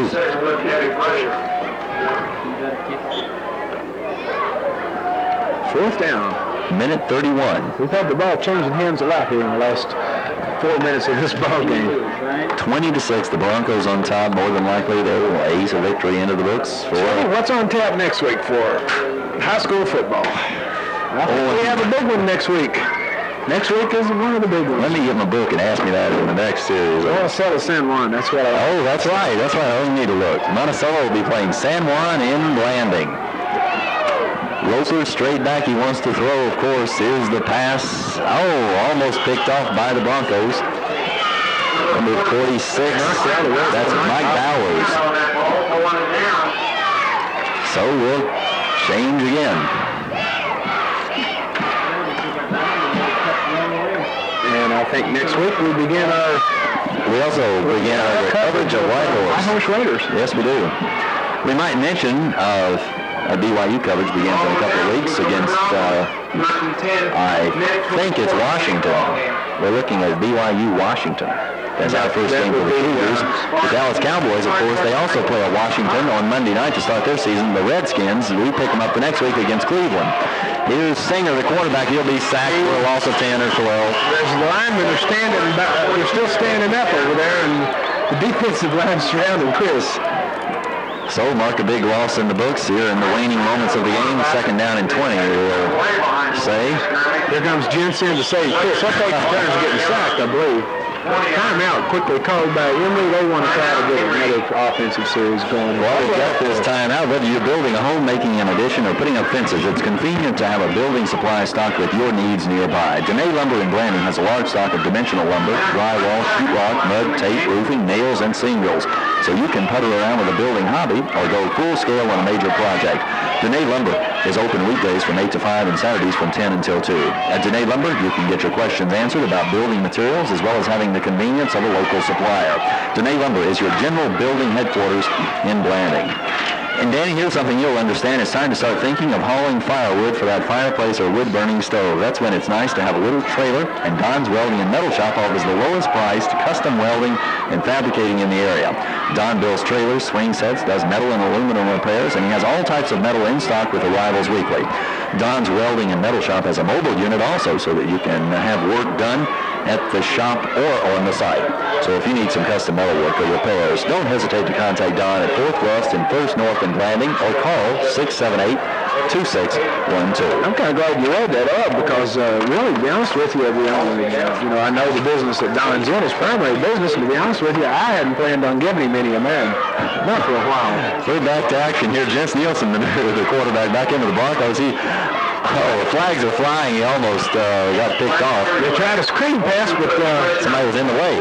Olsen was in on top of Jens Nielsen. Gary Black had Pugmire out there in his back pocket with him, so really the play kind of fell apart. So as we close out this game, make it 3rd and 20 for San Juan. They do lead, of course, 20-6 over the Emery Spartans. Jens Nielsen in at quarterback for almost all the plays this game.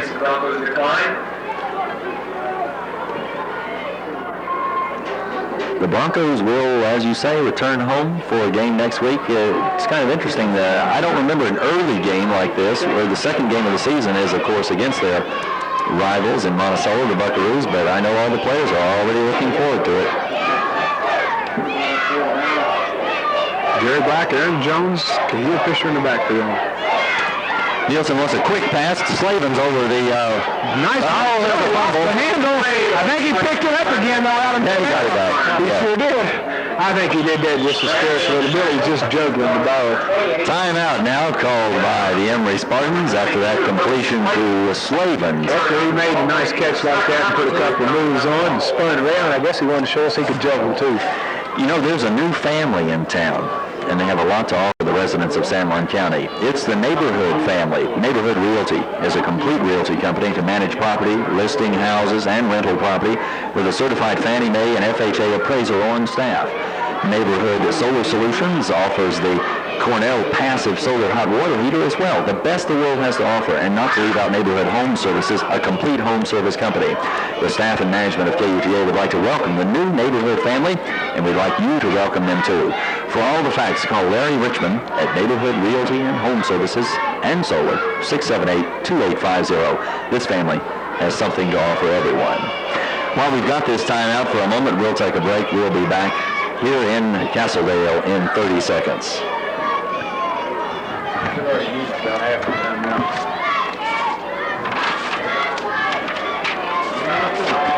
Hi, James.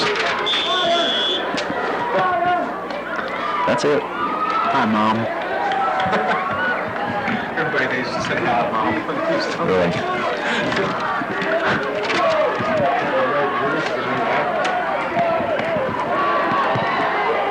We're back to play with incomplete pass to Fisher, the action that we just caught up to. That was on 4th down. So the ball goes over on downs to Emery with 42 seconds remaining. As we start to look at the statistics, Danny, what do you have shaking up? We're going to have to conclude this game rather quickly. The big thing is just the rushing yardage, I think. San Juan was able to establish a rush. Get some yardage with it. Also the turnovers, the two big interceptions. Critical turnovers. John picked off the interception. On the other hand, they had the punt called back. Roper straight back to pass on offense. Here's the throw. Is that I don't know. on the ground? Yeah, trap. That one had some green stains on it. I think so. I really think, the big thing is the way the Broncos came out to start the second half of the ball game. They started off on the roll. They got a touchdown real quick. They were looking good. Defense was ready to go in the second half. Defense is always ahead of offense this early in the season. It's a lot easier just to stand up and be big and mean and pound somebody. 35 seconds. Roper the quarterback. Bradley and Arnold, the receivers wide.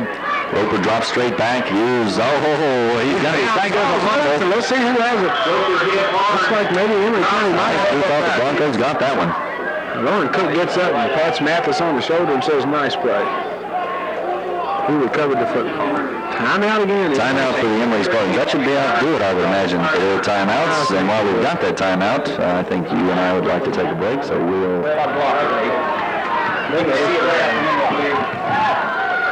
Just get up on that little bit. What happened?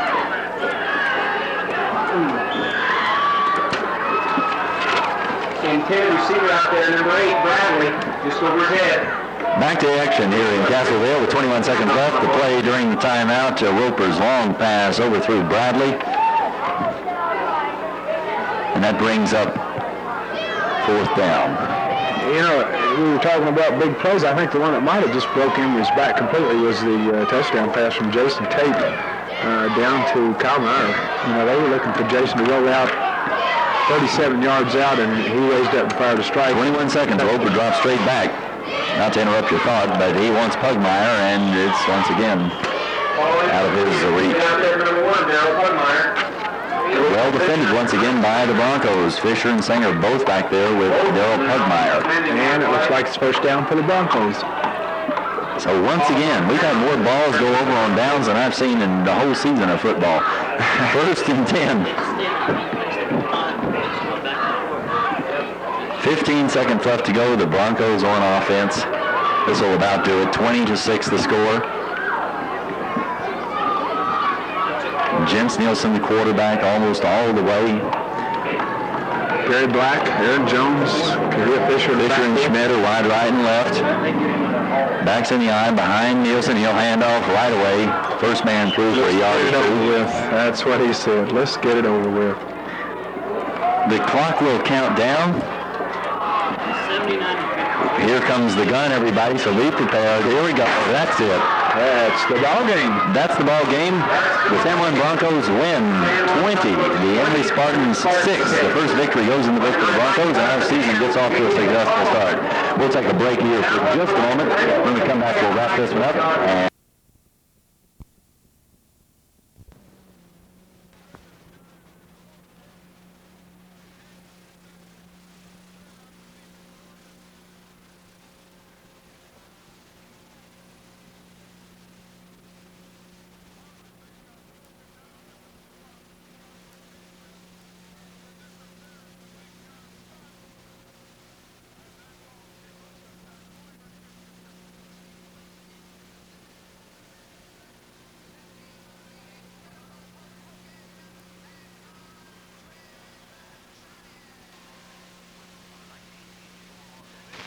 The 1984 Los Angeles Rams highlight film is brought to you by Kodacolor VR Films. Kodak's brightest, sharpest color print films ever. Kodak Film, because time goes by.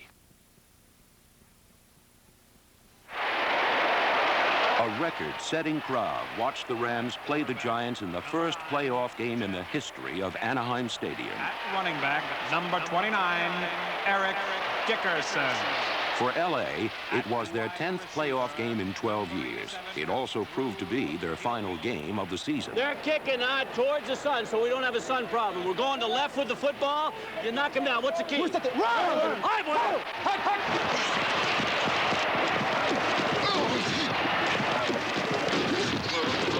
In a pad-popping defensive battle, the Rams held the Giants to 1 touchdown. But they fared no better themselves. Their offense outgained New York, but couldn't quite break loose for the big play.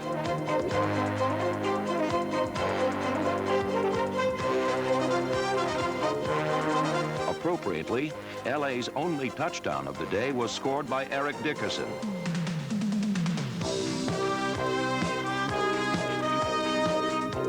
The Rams wound up 3 points short. Their hopes of reaching the Super Bowl shattered for the 2nd straight season. Still, it was a year of historical performances and inspirational courage. A reason for team pride. I feel very proud of this football team. This football team will fight your butt no matter what. It's come a long, long way in these last couple of months, and I think it's an outstanding football team.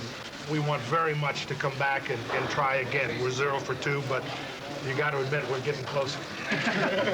I'll answer any questions. The real question was how the Rams even reached the playoffs in view of the wave of injuries that swept through the team. Against Cleveland, Vince Ferragamo's pass to Ron Brown produced the rookie's first professional touchdown and the Rams' first win. The next week, Ferragamo broke his hand and was lost for the season. He was not an isolated example. Summer camp injuries deleted Johnny Johnson, Gary Jeter, and Mike Barber. More soon followed as John Robinson's squad lost 9 starters, and rarely were able to field their best players. Despite the loss of key people, the Rams survived without a marked decline in performance. Much of the credit goes to their unflappable second-year coach, John Robinson. All-pro tackle Jackie Slater explains why. One of his main strengths is the way he relates to his ball club. He gets right down on a personal level. I don't believe there's a guy on our football team that doesn't feel that Coach Robinson doesn't know him personally. John Robinson has been able to handle the pressures of the media and of the fans and also put together a cohesive team with one direction, and that is to win. To win, the Rams now look to an untested free agent from Dartmouth. The season rested on Jeff Kemp's young shoulders. But the Cincinnati Bengals bore the brunt. A spectacular game-winning pass, hand-delivered by a congressman's son to an Olympic gold medalist.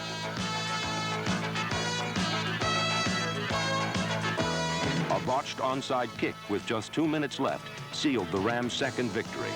It's picked up by Goodwin at the 45, 30, down to the 20, down to the 15, to the 10, down to the 5, touchdown! It backfired.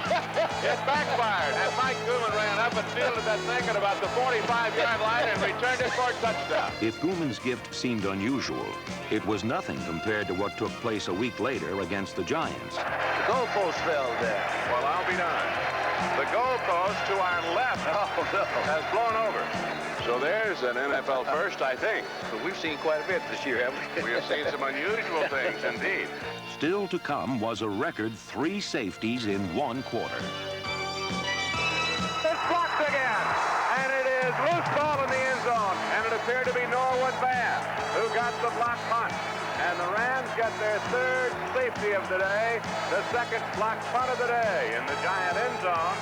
This is the most safeties ever in a National Football League game 3 here this afternoon. Well, we're witnessing everything today, aren't we? Low end over end kick, and Eller's going to field it back at his 17, wants the right side, at the 20, 25, he's at the 30, 35, 40, back to the 45 to the 50. Jennings misses it at the 40, he's going to go in for the score. In a game won by outstanding special team performances, Henry Ellard's 83-yard touchdown was the topper. While Ellard led the conference in returning punts, number 30, Barry Redden, led returning kickoffs. The former number 1 draft pick, matched with Ellard, gave the Rams an unprecedented pairing atop the NFC return rankings.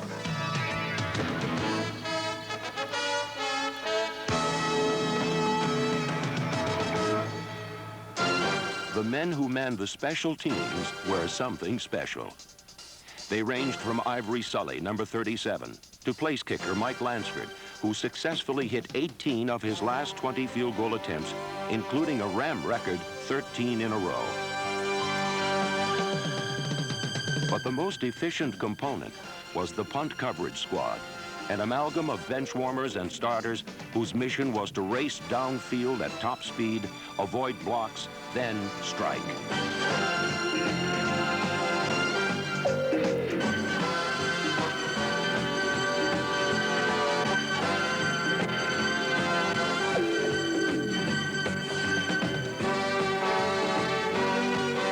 The Los Angeles Rams special teams, among the very best in the NFL.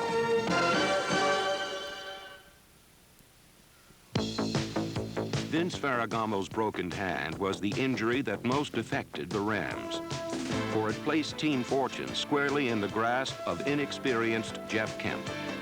The youngster from Dartmouth seldom had startling statistics, but nearly always was error-free. He threw fewer interceptions than any starting quarterback in the NFL. The wide receiver position was characterized by blazing, game-breaking speed. In one case, world-class sprinter speed, as number 89 gold medalist Ron Brown switched from red, white, and blue to Ram blue and gold, and became the fastest man in football. You've got to have the kind of speed necessary to break man-to-man coverage. Speed is a prime element.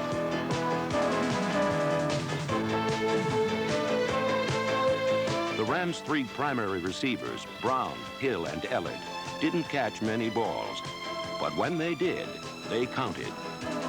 This flock could fly, averaging 21 yards a catch and constantly beating deep coverage to deliver the big play. Deep for Drew Hill, wide open, caught at the 10, 5, touchdown. Looking for Ron Brown deep, firing for the speedster deep. He's there, and he caught it for the touchdown. An acrobatic catch by the Olympic gold medalist. What a catch by Ron Brown. What a dandy catch by the speedster. Number 81, tight end David Hill, and U-backs James McDonald, number 83, and Mike Gooman, number 44, were an integral part of the offense. The massive Hill was especially proficient as a blocker.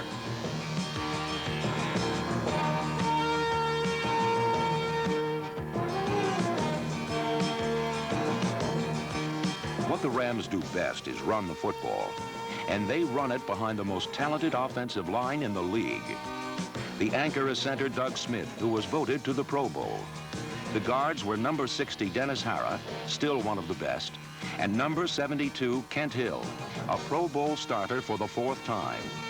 When All-Pro tackle Jackie Slater went out with his injury, number 75 Irv Pankey stepped in and played well. But the biggest story was the largest member of this elephantine line. 290-pound Bill Bain went from journeyman to All-Pro in '84. I went from just backing up and being a guy floating around the league to a pretty good player.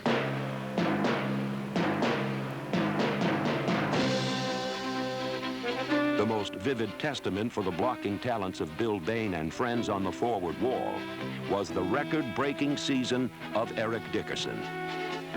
We feel that all we have to do is give him a crack, and he can make it seem like he has a gaping hole. Dickerson cuts up inside the 45, 40, look out! It's exciting. It's exciting to know that you have that kind of explosiveness coming out of the backfield behind you. 25, 20, goodbye! Eric Dickerson will score! The single-back attack provides the perfect setting for Dickerson, giving him extra time to read his blocks and take advantage of the slightest sliver of space.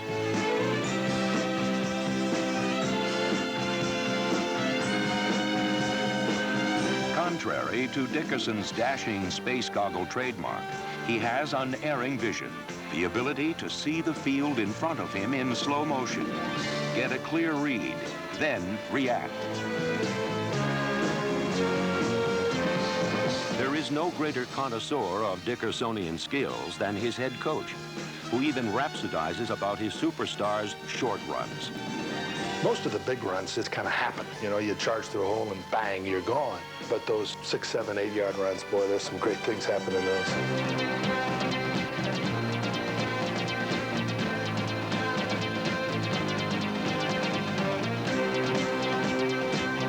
He's deceptive. He doesn't look as big as he is.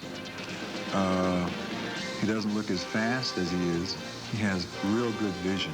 You really can't get a clean shot on him. Not one of those shots that will knock him out of the game. You'll probably arm tackle him. You very seldom get a clean knockout shot on Eric Dickerson. He runs a 4.3 40. For a big guy, he's one of the quickest guys I've ever seen in my life. When he runs, he looks like he's not running fast, but he can hit an opening, he can hit a hole so quick, it's unreal. Dickerson may seem unreal to opponents, but his college coach appreciates greatness. You're looking at the great one, the Walter Payton, the Earl Campbells, the Jim Brown, and Eric Dickerson. You have one that is in that upper echelon that only come along very seldom. And when you do have one, you catch lightning in a jug.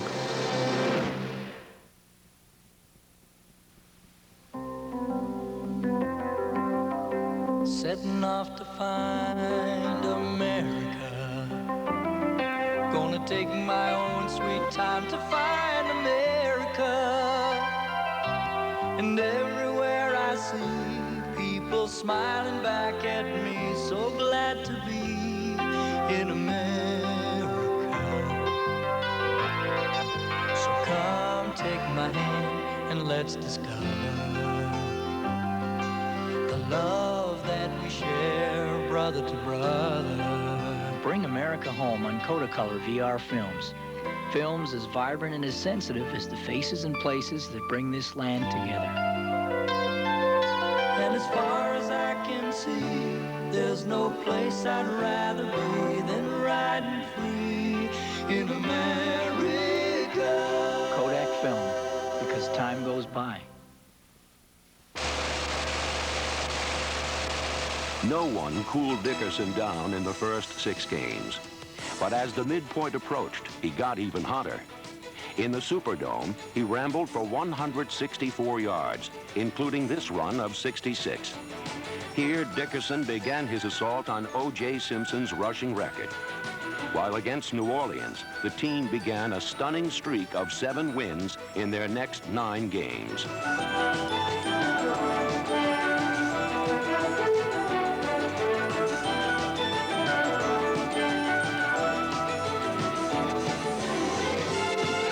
Days later, on a Monday night in Atlanta, Dickerson rolled for 145 yards, and the team turned in its 2nd straight win. But the night belonged to electrifying Henry Ellard, who scored twice, including a twisting 69-yard punt return. Ellard wants the right side, turns the corner, cuts it back inside, on his feet at the 50, cuts back inside of the 40, turns it outside to the 35, to the 30, to the 20, to the 10, to the 5. Touchdown for Henry Ellard. The next 2 wins were the most significant of the season. In St. Louis, the red-hot Cardinals were riding a 4-game win streak and took a 13-3 first-half lead. But in the second half, Los Angeles bounced back.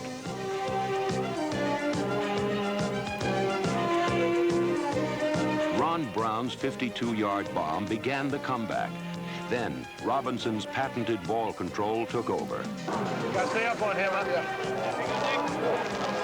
Anything sideways, try to find something and hit it. That was the backside end that got you on that. I think you had something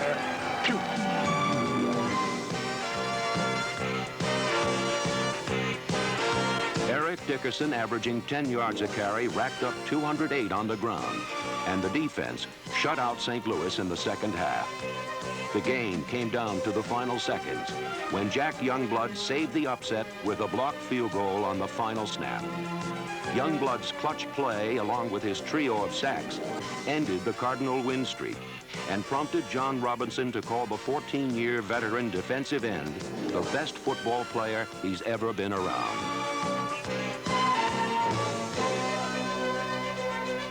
The same defense that killed the Cards dominated Walter Payton and the Bears the following week.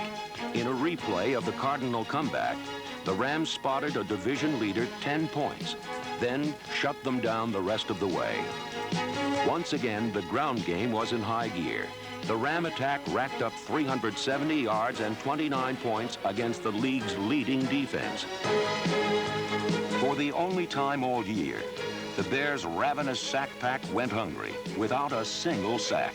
It cost them the game. Firing deep down the right side. And there's Ellard, and it is tipped up and away, and it is caught by Ellard at the 10, at the 5, and touchdown as he took it away. Now, clearly focused in the playoff picture, the Rams had earned back-to-back wins over NFC division leaders. And they did it with defense. Though not a dominant force, the defense made its presence felt. They were 11 men, led by one great player.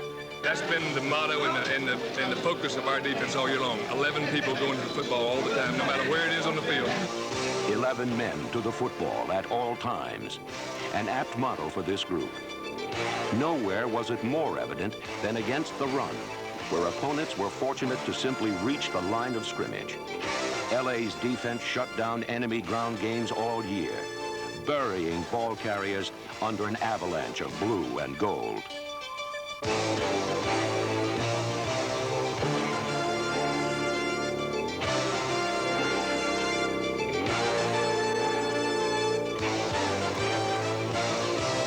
The man who makes this unit tick is the leader of the cavalry, the John Wayne of football, Jack Youngblood. I know I have a leadership role here. And I think it's not so much from the podium, but rather from the field, from participation. Leadership by example. He's the perfect example of a man who works every day, almost ritualistically, to get ready for each Sunday. And I've spent 2 years pointing at him and say, look, this is how you do it. He's the greatest football player ever to play this game. And I'm just trying to be 1/10 of Jack Youngblood. I'm trying to emulate him right now, and I'm not doing a very good job. You know, it seems as if he hurts all week, but he shows up on Sunday and plays the best game that he's played that year. And that's the inspiration to the younger guys. It drives me. I have not lost the desire to play and to play well. Youngblood played well and often. His 201 consecutive games make him the most durable defensive player in Ram history. Despite extra attention, he has been named All-Pro 7 times, Player of the Year twice, and his never say die style will surely elect him to the Pro Football Hall of Fame. As usual, Youngblood was the leader in sacks, with number 71 improving Reggie Doss close behind. With Doss and Youngblood at the ends, the Rams were in good hands. Waiting in the wings as a youngster, number 93 Doug Reed, a lightning-quick rookie who may be the successor should Youngblood ever get old. The nose tackle position was manned by 2 men, number 69 4-year veteran Greg Meisner and 9-year pro Charles DeJournay, number 70. The pair plugged the middle against the run.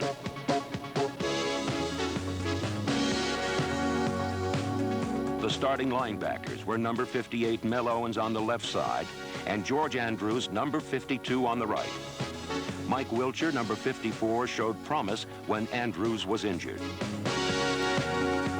But a big hand went to number 50 Jim Collins, an emerging star. Healthy for the first time, he paired with Carl Eckern, number 55. The two led the Rams in tackles and teamed perfectly in the middle of John Robinson's 3-4.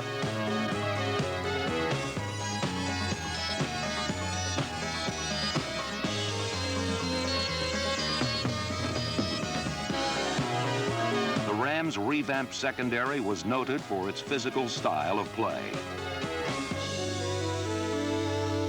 The biggest plus were the corners.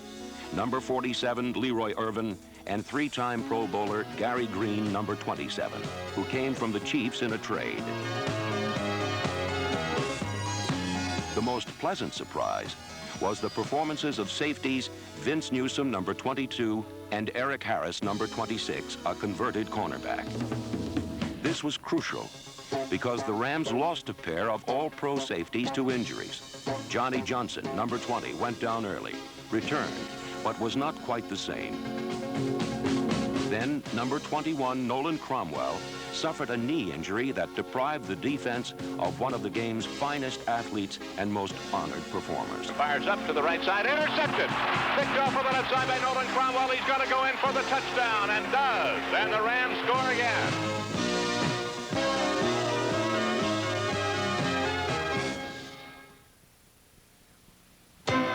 In Tampa, Week 13, the Rams rode to victory on Dickerson's 191 yards and 3 touchdowns.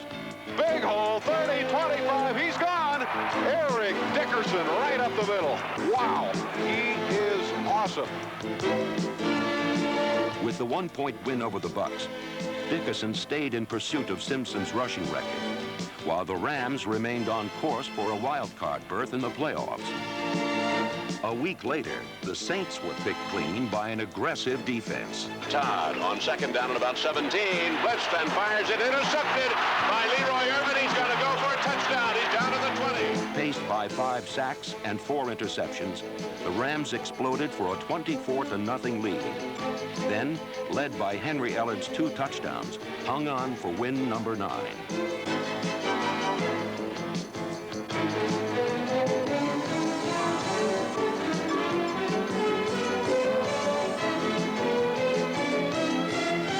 Next came the Oilers and Eric Dickerson's date with destiny.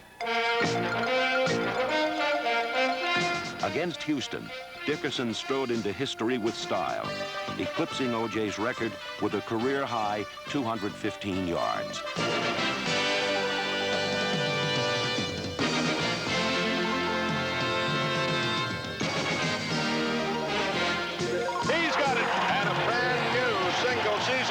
record for the outstanding star from Southern Methodist. While Dickerson was one singular sensation, his epic season was an achievement shared by the entire Rams family.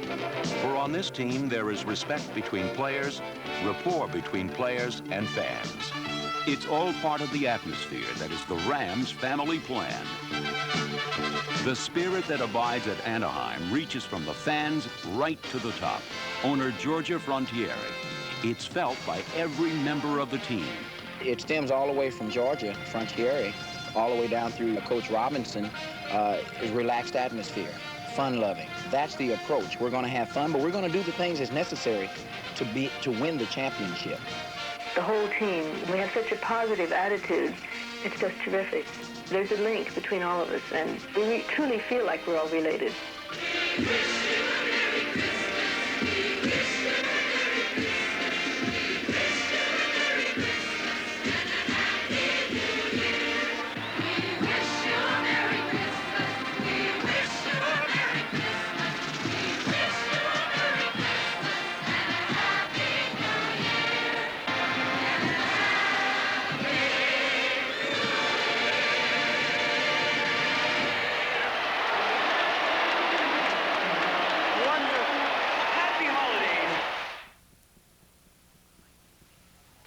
The 1984 Los Angeles Rams highlight film has been brought to you by Kodacolor VR Films.